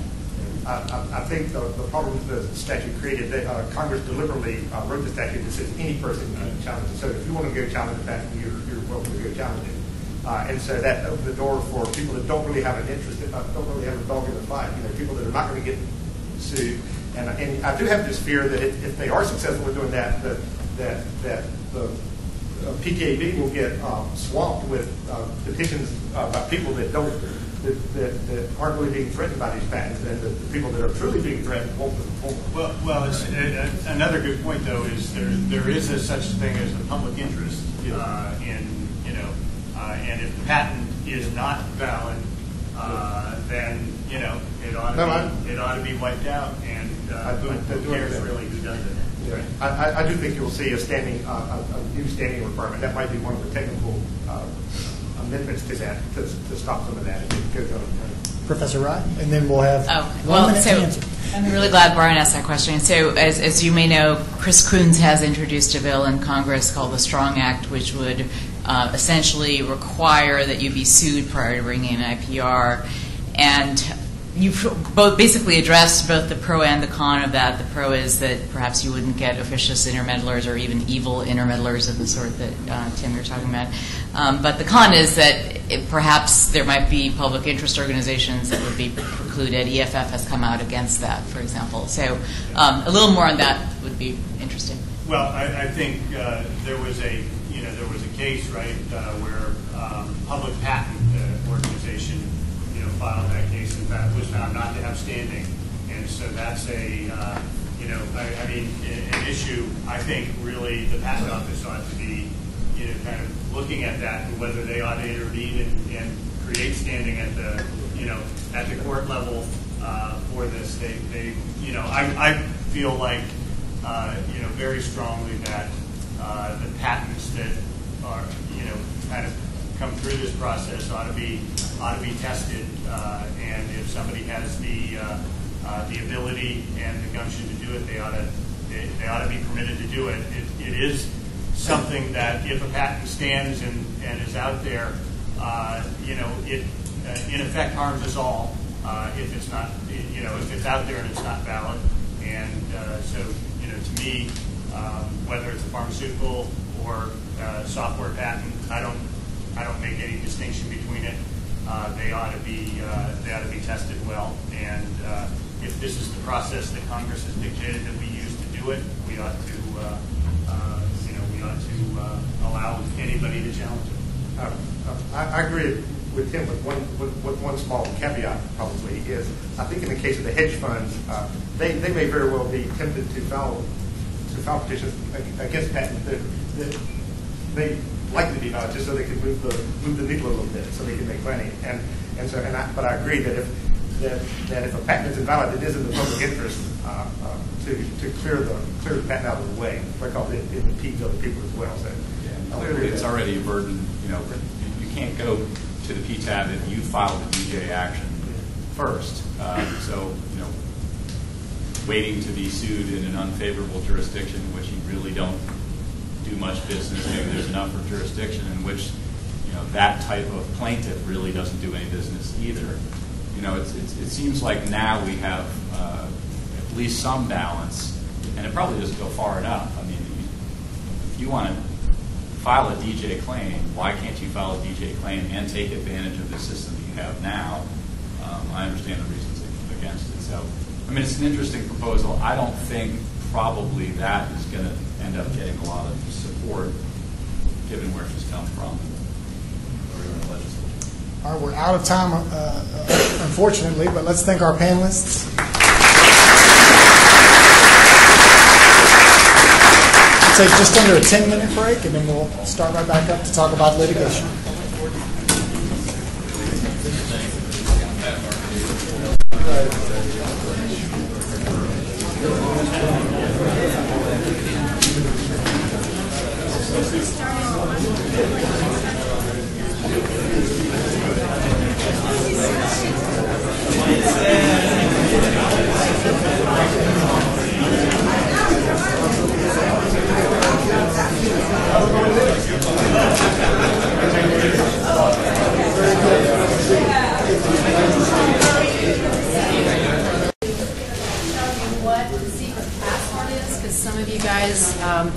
I know can multitask, so just make it very discreet, okay? This is for the wireless. So it's capital C, capital U, capital L, at lowercase w 2014. All right. Again, thank you all for coming. We appreciate you guys being here, and hopefully this will become an annual event, and we'll continue to talk about these discussions, all the topics that continue to come up in the areas of patent law. I'm going to be very brief. I'm going to introduce our moderator, and then she will introduce the rest of the panel. But because she's such a distinguished individual, I thought she was worthy of a minute or two of our time to hear some of her accomplishments. So Professor Artie Rye is the Alvin R. Lattin Professor of Law and co-director of the Duke Law Center for Innovation Policy. She is a recognized international expert in IP as well as administrative law and health policy. She's taught at Harvard, Yale, and the University of Pennsylvania Law Schools, published more than 50 articles, essays, and book chapters in those three areas of her expertise. She also, from 2009 to 2010, served as the administrator of the Office of External Affairs at the USPTO. And as the External Affairs Administrator, she led the policy analysis of the patent reform legislation that ultimately became the AIA legislation, the AIA rules. She's also served as President-elect Obama's transition team, reviewing the PTO, and before she entered academia, she had clerked for the Honorable Marilyn Hall Patel of the U.S. District Court for the Northern District of California. She regularly testifies before Congress regarding relevant administration bodies and other administration bodies, of IP law and policy issues, and regularly advises different federal agencies on IP policy issues raised by the research that they fund. She graduated from Harvard College with a degree in biochemistry and history, and she attended Harvard Medical School for 1 year before she then got her JD cum laude from Harvard. So Professor Artie Rye will moderate this panel. Thank you.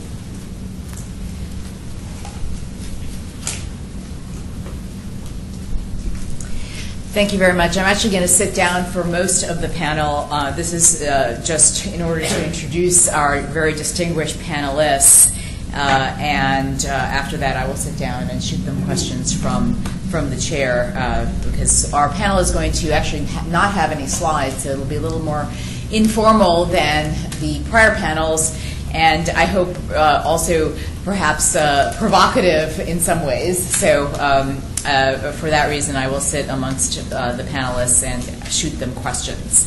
So we have an extremely impressive group of panelists here today. I will be introducing them in alphabetical order, and what they will do after I introduce them is each give a minute or two on their perspective with respect to the topic of our panel, which is patent litigation in North Carolina. And then I will start with the questions, and we will have a conversation. So in alphabetical order, first we have Julio Garcerin.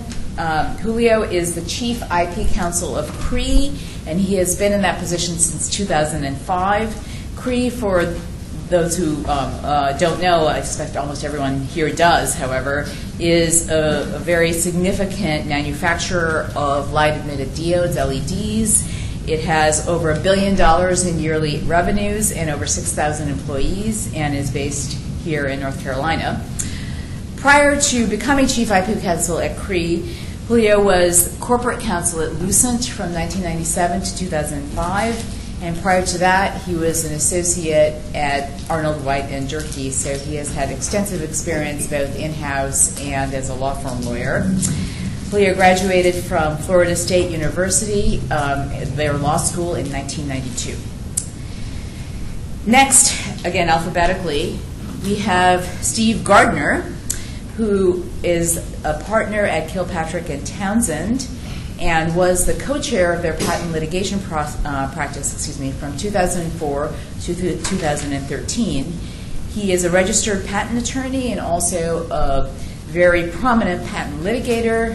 He's litigated suits, over 90 suits, 90 suits all over the country in a range of technologies, and relevant to our last panel, he has also litigated before the PTAB. He's been recognized as, quote, an IP star, unquote, by Managing IP magazine. Prior to entering practice, Steve clerked for Judge Schall of the Federal Circuit, and prior to that, for District Court Judge Bullock. Steve graduated from Wake Forest Law School in 1994. His undergraduate degrees are from North Carolina, and they are in electrical engineering. Then finally, we have Rachel Thompson, certainly last but not least.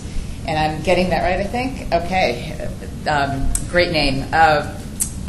She is an associate at McGuire-Woods and has been at McGuire-Woods since October 2012. Prior to her term at McGuire-Woods, Rachel was an attorney at Weil Gotshal. She is also a registered patent attorney and has also experience in all aspects of patent litigation. Rachel is extremely distinguished in terms of her academic background. She has a PhD in chemistry from Stanford and was actually the first African-American woman to earn a PhD in chemistry from Stanford. Has done extensive research in the area of chemistry, and I could cite a number of her peer-reviewed publications, but for reasons of time I won't. She subsequently went to law school, I guess went over to the dark side, from science to the dark side, and actually went to a law school at which I used to teach, the University of San Diego Law School, which is a wonderful place. Subsequent to law school, she did 2 clerkships, one for Rudy Brewster, a very prominent judge in San Diego who handles a fair number of patent cases, and of course also Judge Michel, who is here in the audience somewhere, and he needs no description because we all know who he is. So with that introduction, I would like each of the 3 of you to give your perspective for just a couple of minutes on patent litigation in North Carolina, comparing and contrasting with other areas of the country. I will start with just a provocative statement. As I promised, I intend this panel to be a bit provocative. I did a little bit of research on Docket Navigator prior to coming here this morning, and I looked at their analytics section, and the analytics section, as many of you probably know, has a list of district courts and the frequency with which patent cases are filed in district courts. In this case, it happens to have that number for the last 10 years. And our district courts in North Carolina are not doing extremely well on that score if you count well, and one can make arguments on both sides about this. If you count well as a lot of cases, they're not doing necessarily that well. So the Western District of North Carolina is 36th in the country, the Middle District is 39th, and the Eastern District is 45th. Now, again, we can talk a little bit about whether we want lots of patent litigation or we don't, but I will start by noting that there actually is not, it appears, a lot of patent litigation in district courts in North Carolina. Thanks, Artie. So at Cree, we came out of Research Triangle. We've been in this area. We actually spun out of North Carolina State based on some patents from North Carolina State in 1987. So right from the beginning, patents have been a very important tool for Cree to protect its technology. I've been at Cree now for about 10 years, and we invest heavily in R&D, and we have a lot of stiff competition from Asia. And one of the very important tools that we have in the toolbox to protect our technology is patents. At Cree, I've managed offensive, defensive, multi-jurisdictional patent litigation in all the not all the jurisdictions, but all the main ones: EDTEX, Delaware, Wisconsin's, ED Virginia, and others, and the ITC. During my tenure at Cree, we have sued in North Carolina. Back in 2006, we sued a Taiwanese competitor, and the case was dismissed for lack of personal jurisdiction, and we had to end up litigating our case in NDCal and EDTEX. We tried again a couple of years later against another Taiwanese competitor, and they countersued us in Delaware, and we were fine with that. So we ended up, rather than fighting to try to keep them in North Carolina, we ended up just litigating it in Delaware, which is a fine jurisdiction for us. More recently, in the last couple of years, we've been filing some offensive patent litigation. We've been filing it in Wisconsin. We have a very large manufacturing and R&D facility there, and we find that to be a very good jurisdiction that has good speed to trial and also a lot of experience in patent cases. So the big thing that I would like to see is I would like to see the North Carolina District Courts take on a more patent-oriented event, and so that way the large number of high-technology companies in the area can turn to them when they need to make sure their patents need defending and their technology needs to be protected. And also in those situations when some frivolous patents are being asserted against them, they can turn to them and be confident that they will not allow a frivolous litigation to stand against them. So I'll end it with that. Great, and I should note, by the way, that we, the provocative and informal panel that we want to be, would welcome questions throughout the panel. So if you have questions, please go to the microphones at any point.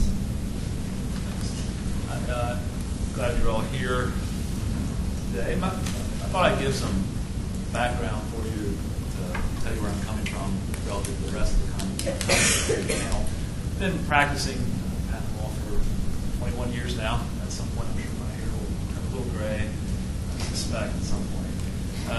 But been at it, but my primary practice area is patent litigation. Secondary is counseling, talking to clients, usually about patent rights or other form of intellectual property rights, usually patents about whether to bring suit, how to negotiate, when to negotiate license agreements relative to patents and things of that nature. So most of my comments today will come from what I think of as a broad-based client perspective. Roughly 70% of my work is in defense end, the other 30% for the plaintiffs. Thank you. Okay, thanks. I'll tell a story to compare and contrast North Carolina. That's why you told me not to turn it up too high. Provocative. Sorry. We're still having problems hearing in the back corners, right? Okay. So if you guys could try to get the mics, I guess, as close as possible, because otherwise I've got feedback. Sorry. Does this help? Yes. So I served as a law clerk to Judge Shaw in the Federal Circuit, the court that hears all patent appeals from all over the country. And maybe my 5th or 6th year in practice, I went up for a clerk meeting. And all the clerks from all the judges were there for 20, 30 plus years, including clerks from the Federal Circuit's predecessor courts. And I recall this vividly, even though 15 years ago or so. I was talking to a current clerk, and she asked me what I did where I practiced, and I told her that 95% of my practice was in patent litigation. She asked me where I practiced, and I said Winston-Salem, North Carolina. And you could tell, she looked at me, and you could tell it was going through her mind. She said, well, what sort of things do you do there? And you could tell it was going through her mind. It's like, okay, you get patents on cigarettes and donuts and straw hats. Is that what you're doing there? And you could tell she couldn't quite get around in her mind that we have a thriving patent bar and patent practice in North Carolina. I will say, most of my comments will come from experience with North Carolina cases, but the vast majority of the cases that I've handled from North Carolina in cases outside of North Carolina. And that's a lot more travel. So my wife's message for you all is we need more patent cases in North Carolina, so I have to travel less. I think that's the main message that she wanted me to convey today. But it's something on the order of, if you compare, say, Eastern District of Texas or the District of Delaware, the number of cases that we have here, patent cases here in North Carolina, it's around 1% of what's there. And at first you begin to think, well, what does that say about our courts, or what does that say about our lawyers, or what does that say? Really, it says very, very little. What it really says is that the way the laws are currently set up is that there's a heavy vacuum going towards the eastern part of Texas and a heavy vacuum going towards Delaware that pull all the cases there. I'll stop right there, but that gives you some background about where the rest of my comments will come from. So I'm a patent litigator here in Raleigh. I guess I'm a newcomer to the area. One of the things that excited me about relocating to this area was the fact that it was RTP, a hotbed of innovation and activity. And it reminded me of the feel of Silicon Valley or my days at Bell Labs. And so I'm a glass is half full individual. So I saw it as just an opportunity for growth and development. Prior to my arrival here, most of my cases had been outside of North Carolina, primarily Eastern District of Texas, Delaware, California. And when I was in Southern California, I was at the cusp of our court's creation of the local patent rules. And so I was behind the scenes. I saw the collaboration among judges, law professors, and practitioners to come together and fashion rules that would work for both sides. Plaintiff-friendly, defense-friendly, a happy medium. And within a couple of years, that court enacted local patent rules that I think work fairly well today. And so because I witnessed that formula, when I arrived here, I had high expectations for a similar outcome here. Well, within my first couple of months on the job, I actually got 2 patent cases in North Carolina. I thought it no big deal at the time until I started to do some research. And when I did some research and I looked at the stats, I realized a lot of cases were settled, they were transferred, and it's very hard to advise your client on some type of predictability if we just do not have the critical mass of patent cases here. So I guess at that time I was very fortunate to have 2 cases. Well, as I kind of navigated through the system, I quickly realized some of the problems that were inherent within the system, but again, being a half-full person, I realized that there was opportunity for change. And so hopefully I can share with you some suggestions that will improve the practice of the few patent litigation cases that we have here, and hopefully spark some type of debate and impetus to actually increase our IP footprint here. We have the sophisticated jury pool. We have the inventors and the innovation here. We are just missing one other piece of the equation. Having judges that are excited and welcome patent cases, and the IP bar working very closely with those judges to fashion rules that work not just for plaintiffs, but also work for defendants. All right, well, I think we have already begun to fulfill our promise of being provocative. My first question goes to all of you, because all of you have touched on this theme in one way or another. So what are the missing pieces that need to be filled in? I think Rachel has mentioned something about local rules. Steve, you've been provocative but haven't fully provided us with missing pieces. And Julio, I'm sure you have thoughts given your work in-house. So whoever wants to bite first can do so, and we'll have a conversation. People are looking at me, so I guess I'm going to go. I think Rochelle hit on it, that I think we need to start with getting a critical mass of patent cases here.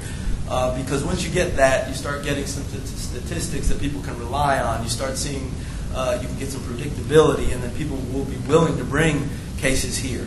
And so I think that is one of the big things that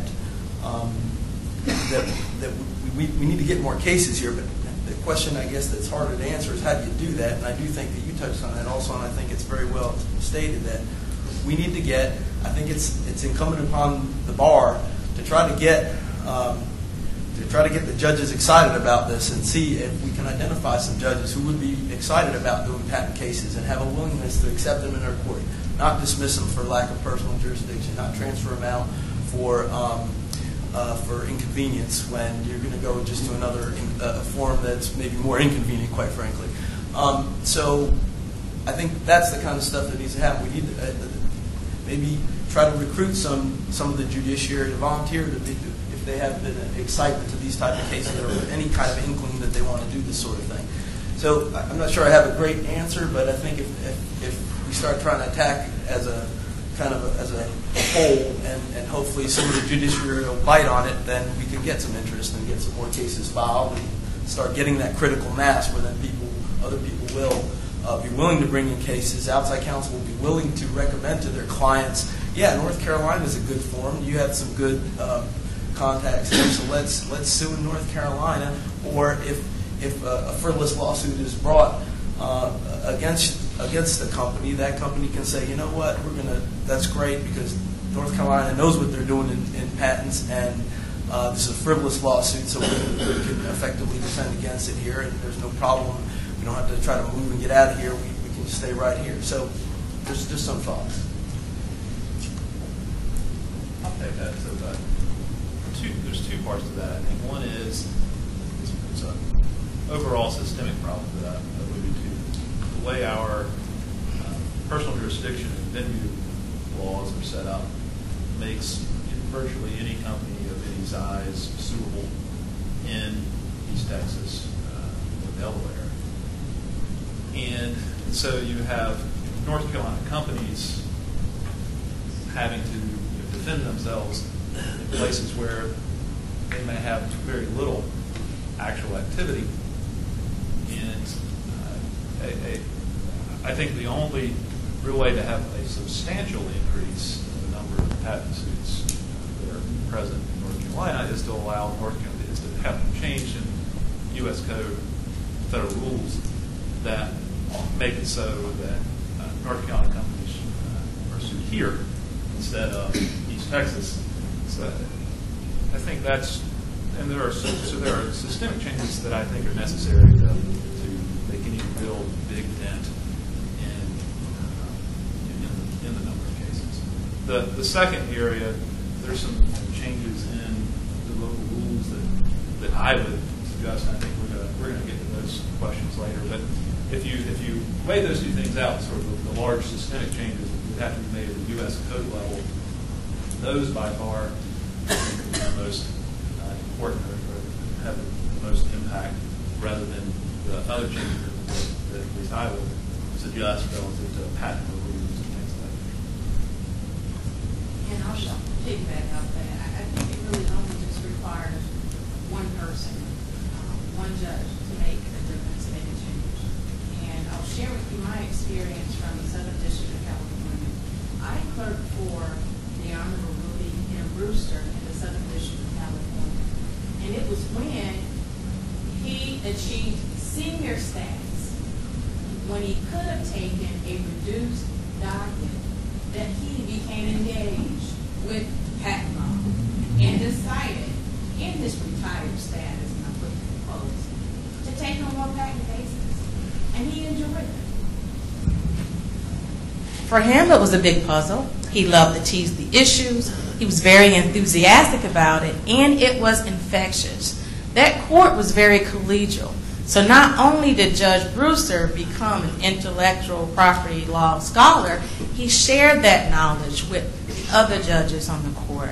I would witness roundtables where judges were debating or discussing issues that were just hot off the federal circuit or other issues that may have been unique to the court, but there was this hotbed of legal engagement in the court that, combined with a collaboration with members in the IP Law Association, created this environment where there was a system of trust. The practitioners in San Diego believed that the judges were very astute at handling patent cases. Companies did not fear putting form selection clauses in their contracts, as an example.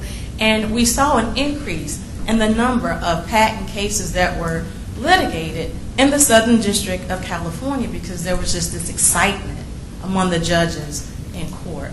Can we get that here? Well, we've got a vacancy here. Perhaps considering filling that vacancy, now that we have 2 Republican senators, with someone who does have a patent law background or scientific background. Perhaps consider a special master or clerks who have patent law backgrounds or scientific backgrounds. But all it takes is one person to be a catalyst to start the process of change. So you just brought up at the end sort of my question, which was we've had a vacant seat here, a federal judge seat vacant for over 10 years because of political discord. And now we have 2 Republican senators, and so maybe they can come together and agree. And if you look at the caseload statistics for our Eastern District of North Carolina, they have one of the highest number of cases per judge of any jurisdiction. So there is a need for that seat to be filled. What is the responsibility of the patent bar and the IP bar in North Carolina to let these senators know what we want? And is anybody doing anything about it? I don't know if anyone's doing anything about it, but I think it behooves all of us here to do something about it. I think it would be a good thing, at least to start, to bring someone in who has a judge in the Eastern District at least. We're in the Middle District, but hey, that's a good start anyway. Who has an inkling or has a desire to do some patent work?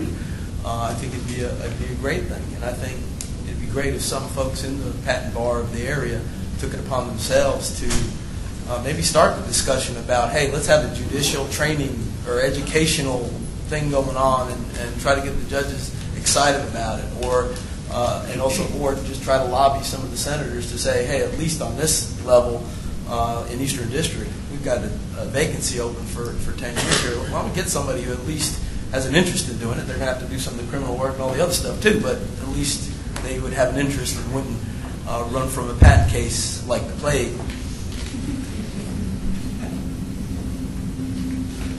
So back to one of your statements earlier, Steve, just about venue.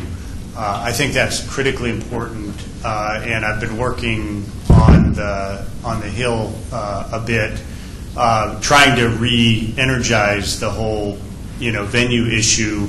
Why should a company like SAS, who is located here and has very little to do with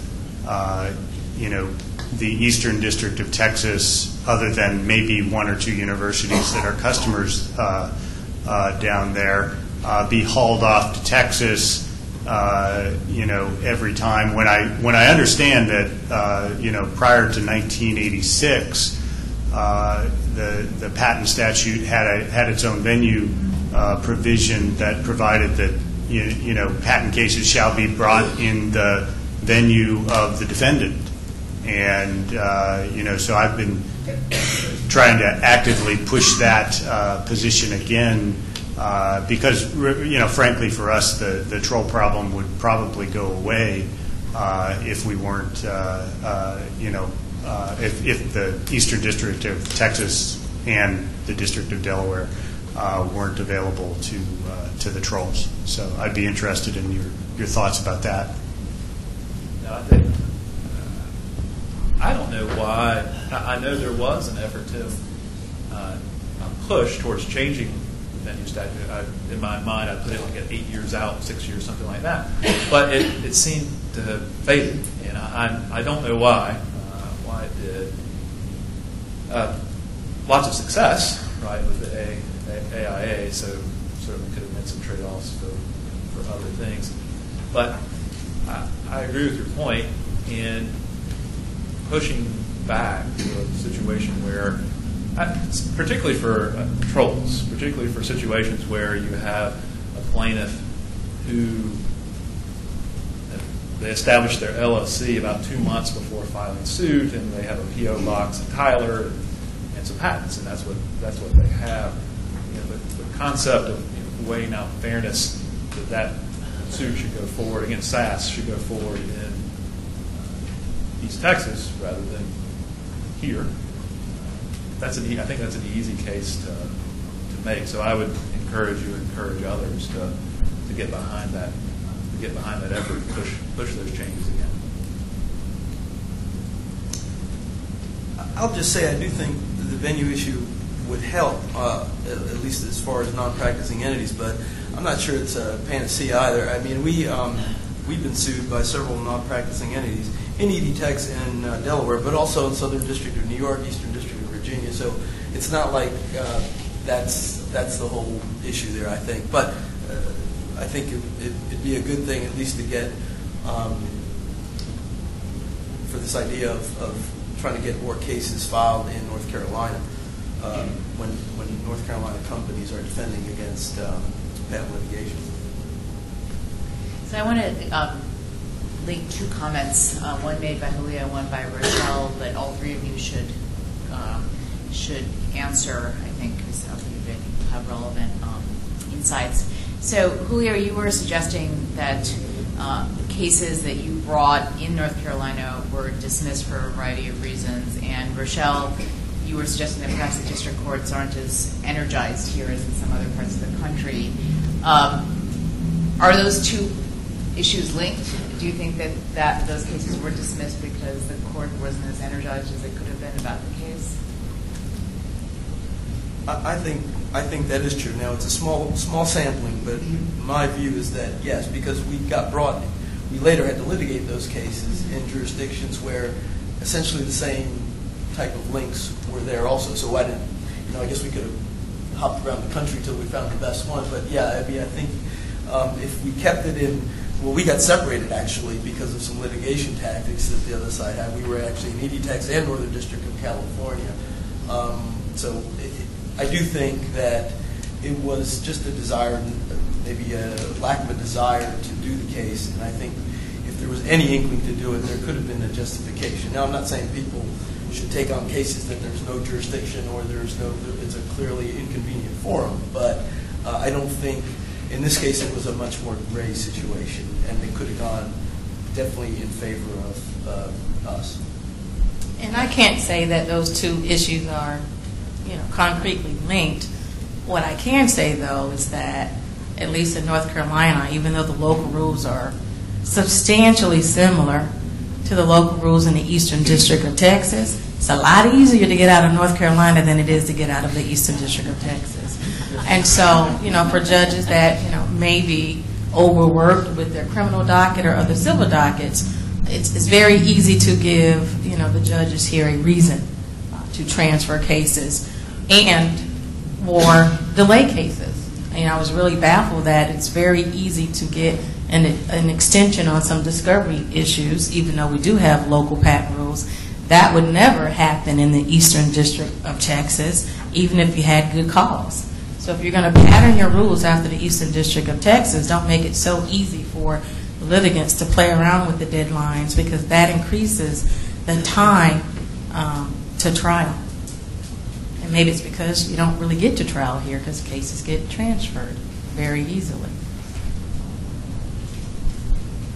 I feel like I've had good luck with judges in North Carolina in the sense that I not the sense that I win every time, not that good luck, but good luck in this.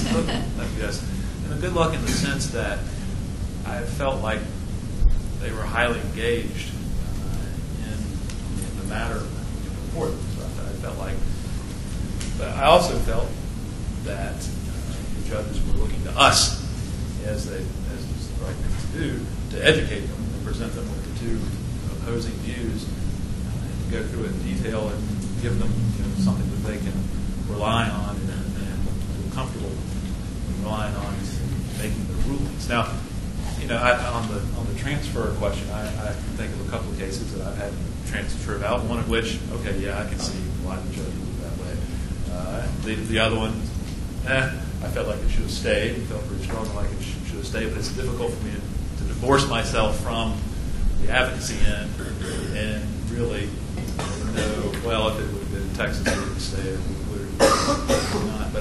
But I will say that on the engagement front, I have felt like the judges have been highly engaged and very interested and prepared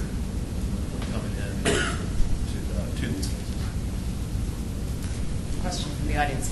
Yeah, and great panel. I want to invite you guys to join, if you haven't already, our Federal Bar Association IP committee, because we've been grappling with a lot of these same issues. We've had a lot of good discussions, actually, with our federal judges. And so I think some of the fundamental issues you've raised are difficult. Docket control. I don't think it's a question that our judges aren't interested or engaged in IP. I think they are overwhelmed with a criminal docket that has to come first. And the nature of, you talked about troll litigation. They're not going to sue here, and even if you file a DJ action here, they may not be subject to jurisdiction.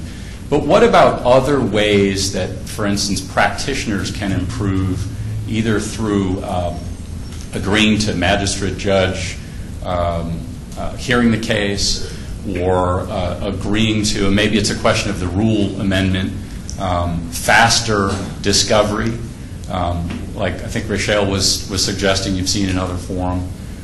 So what, if we can't easily or immediately control docket, what can we as practitioners do to try to improve the process, and maybe through that make it a friendlier forum? I've seen in Texas, and I think this might be a good suggestion if you haven't already talked about it. They use in EDText these folks, and typically they're from the bar themselves. They're patent lawyers that they use as technical advisors or IP advisors for the judges, and that might be a really good thing to do to propose that. And I don't know. I didn't realize how close the local rules were to Texas, so I guess there shouldn't be any issue with that, but they do use, and I think it's fairly advantageous for the judges, and maybe this is one thing to propose, is to have some of these technical advisors, and they're members of the patent bar, help the judges along with cases, explain to them cases so they don't have to get all the nitty-gritty technical details about everything, and the judges will have some that they trust, that they keep going to, and I think it gives for a better quality outcome.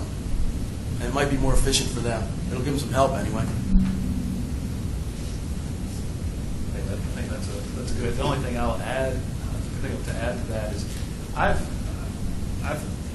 recommended to clients that we consent to have the magistrate judge try the case maybe about a dozen times in my career. Maybe 10% of the cases, and I have yet to, even when recommending it, I've yet to have a client say, yes, that's a good idea. Even then, so maybe you all can teach me to how to be a better advocate with my clients to do that. But I think thinking along those lines, what might be influential or help clients see things our way on that front may be helpful. I have some ideas on local rule changes, but I think we're going to get to that as a larger question. So, what are your ideas on local rule changes? Shocked that you asked. You've only asked me twice to ask. I was trying to be provocative. So the ones that so at least in 2 of the 3 of our districts, when Rule 12 motion is filed, the case comes to a stop. Vast majority of the time. And Steve, get closer to the microphone. Sorry, John. I was saying that vast majority of the time the case comes to a complete stop when a Rule 12 motion is filed. And discovery doesn't go forward. It all comes to a stop. And in some instances, defendants like that very much. Like, okay, on ice, that's great. Let's keep it there. In other instances, they don't like it because they don't like the cloud over their head, having that pass over their head and just sitting there, the case not moving along. There are quite a few districts in the country who have the no excuses rule, and that even Rule 12 motion is filed, you proceed with the Rule 16 and 26F procedures. You proceed into discovery. My observation is that the vast majority of motions. So you can think of a lot of types of cases where you have multiple different types of claims that are Rule 12 motions being decided will help guide discovery and will narrow things down and things of that nature. I've seen very few patent cases where that's the case, where there's a full shotgun approach and a Rule 12 motion will help materially narrow down the cases. There are some, but my view, not that many. And so I think, and this is something actually practitioners could do. They would have to agree to it, and the clients would have to agree to it to ask the court to do this, absent a local rule, changes in the local rules, to proceed on, and not have the case come to a stop with a Rule 12 motion. The other major one, I'll just say two, and then I'll stop. The other major one, I think, also is going ahead and proceeding to set a trial date, roughly a date certain, rather than having a procedure where you go all the way through claim construction, and then the deadlines after claim construction are based on the date that the claim construction order issues. And I know at one level, and at least I think of it at an academic level, that makes a lot of sense, that you have the claim construction ruling before the experts proceed to write their reports and before discovery wraps up, etc. But it's been my observation that it's not that difficult for the experts and the parties to deal with at least both of the parties' proposed claim constructions during discovery, that the experts are capable of opining and providing their report based on plaintiff's claim construction proposed and the defendant's claim construction proposed, because usually the differences aren't. There are a few words. It's not that hard. Yes, it is some more work, but at academic level it would make sense to wait until you have the judge's ruling on. But I think not pausing for that promotes settlement discussions.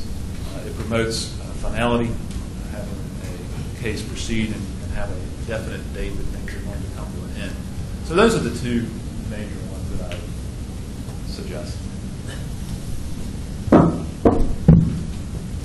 And I would add to that, factoring in an early neutral evaluation or mediation date, just so that the parties can start discussing settlement, and require the parties to present both their sides to the magistrate judge and get a feel for case strategy. In addition to that, I represent a lot of clients on the defense side, and so because these rules are really patterned after the Eastern District of Texas, there is this perception that it's really plaintiff-friendly, and a lot of dates are fast. And I think it's okay to have an early date for infringement contentions and production of documents that coincide with the infringement contentions, because in theory, plaintiffs should really have an idea of their theory of the case, should have worked it up before they filed. But there's only about a 45-day period for defendants to file invalidity contentions, non-infringement contentions, and that period of time, in my experience, is not necessarily adequate to do the prior art searching that may be required, to actually find the custodians within the company who have the relevant information that you need to produce. And in the Eastern District of Texas, it's really a heavy burden to produce as many documents, substantially all your documents, by this 45-day period. So I think there needs to be a little more flexibility for the defendants, give them more time to fashion their invalidity contentions, to provide the discovery that's required, source code review, relevant documents for custodians. So I think that's one thing that at least would reduce some of the stress and pressure for defendants in North Carolina. Since I don't do much litigation in North Carolina, I don't have much familiarity with the local rules, so I'm not going to comment on that. So, are we supposed to end at 3:50, Lucas? Yes. Okay, so we have well, 0 seconds, but we do have one question, so let's take it. Hi, my name is Bob Numbers. I'm the newest federal magistrate judge here in the Eastern District, and among my tasks is to head up the local Patent Rules Committee. And I just want to say it's very helpful to hear these things from you all. And I invite all of you, hopefully not at the same time, but to reach out to me at my chambers and let me know what you might be interested in seeing. I can't promise we'll do everything or that I can change some of the bigger picture concerns that were raised, but I think we are about to embark on a review of the patent rules and any input from both sides as to how we can make it more efficient, and I think make the jurisdiction more attractive for patent cases in general would be great. So I just wanted to let you know that your input is very welcome and very much appreciated. Thank you. And that was not a staged intervention, just to let you know.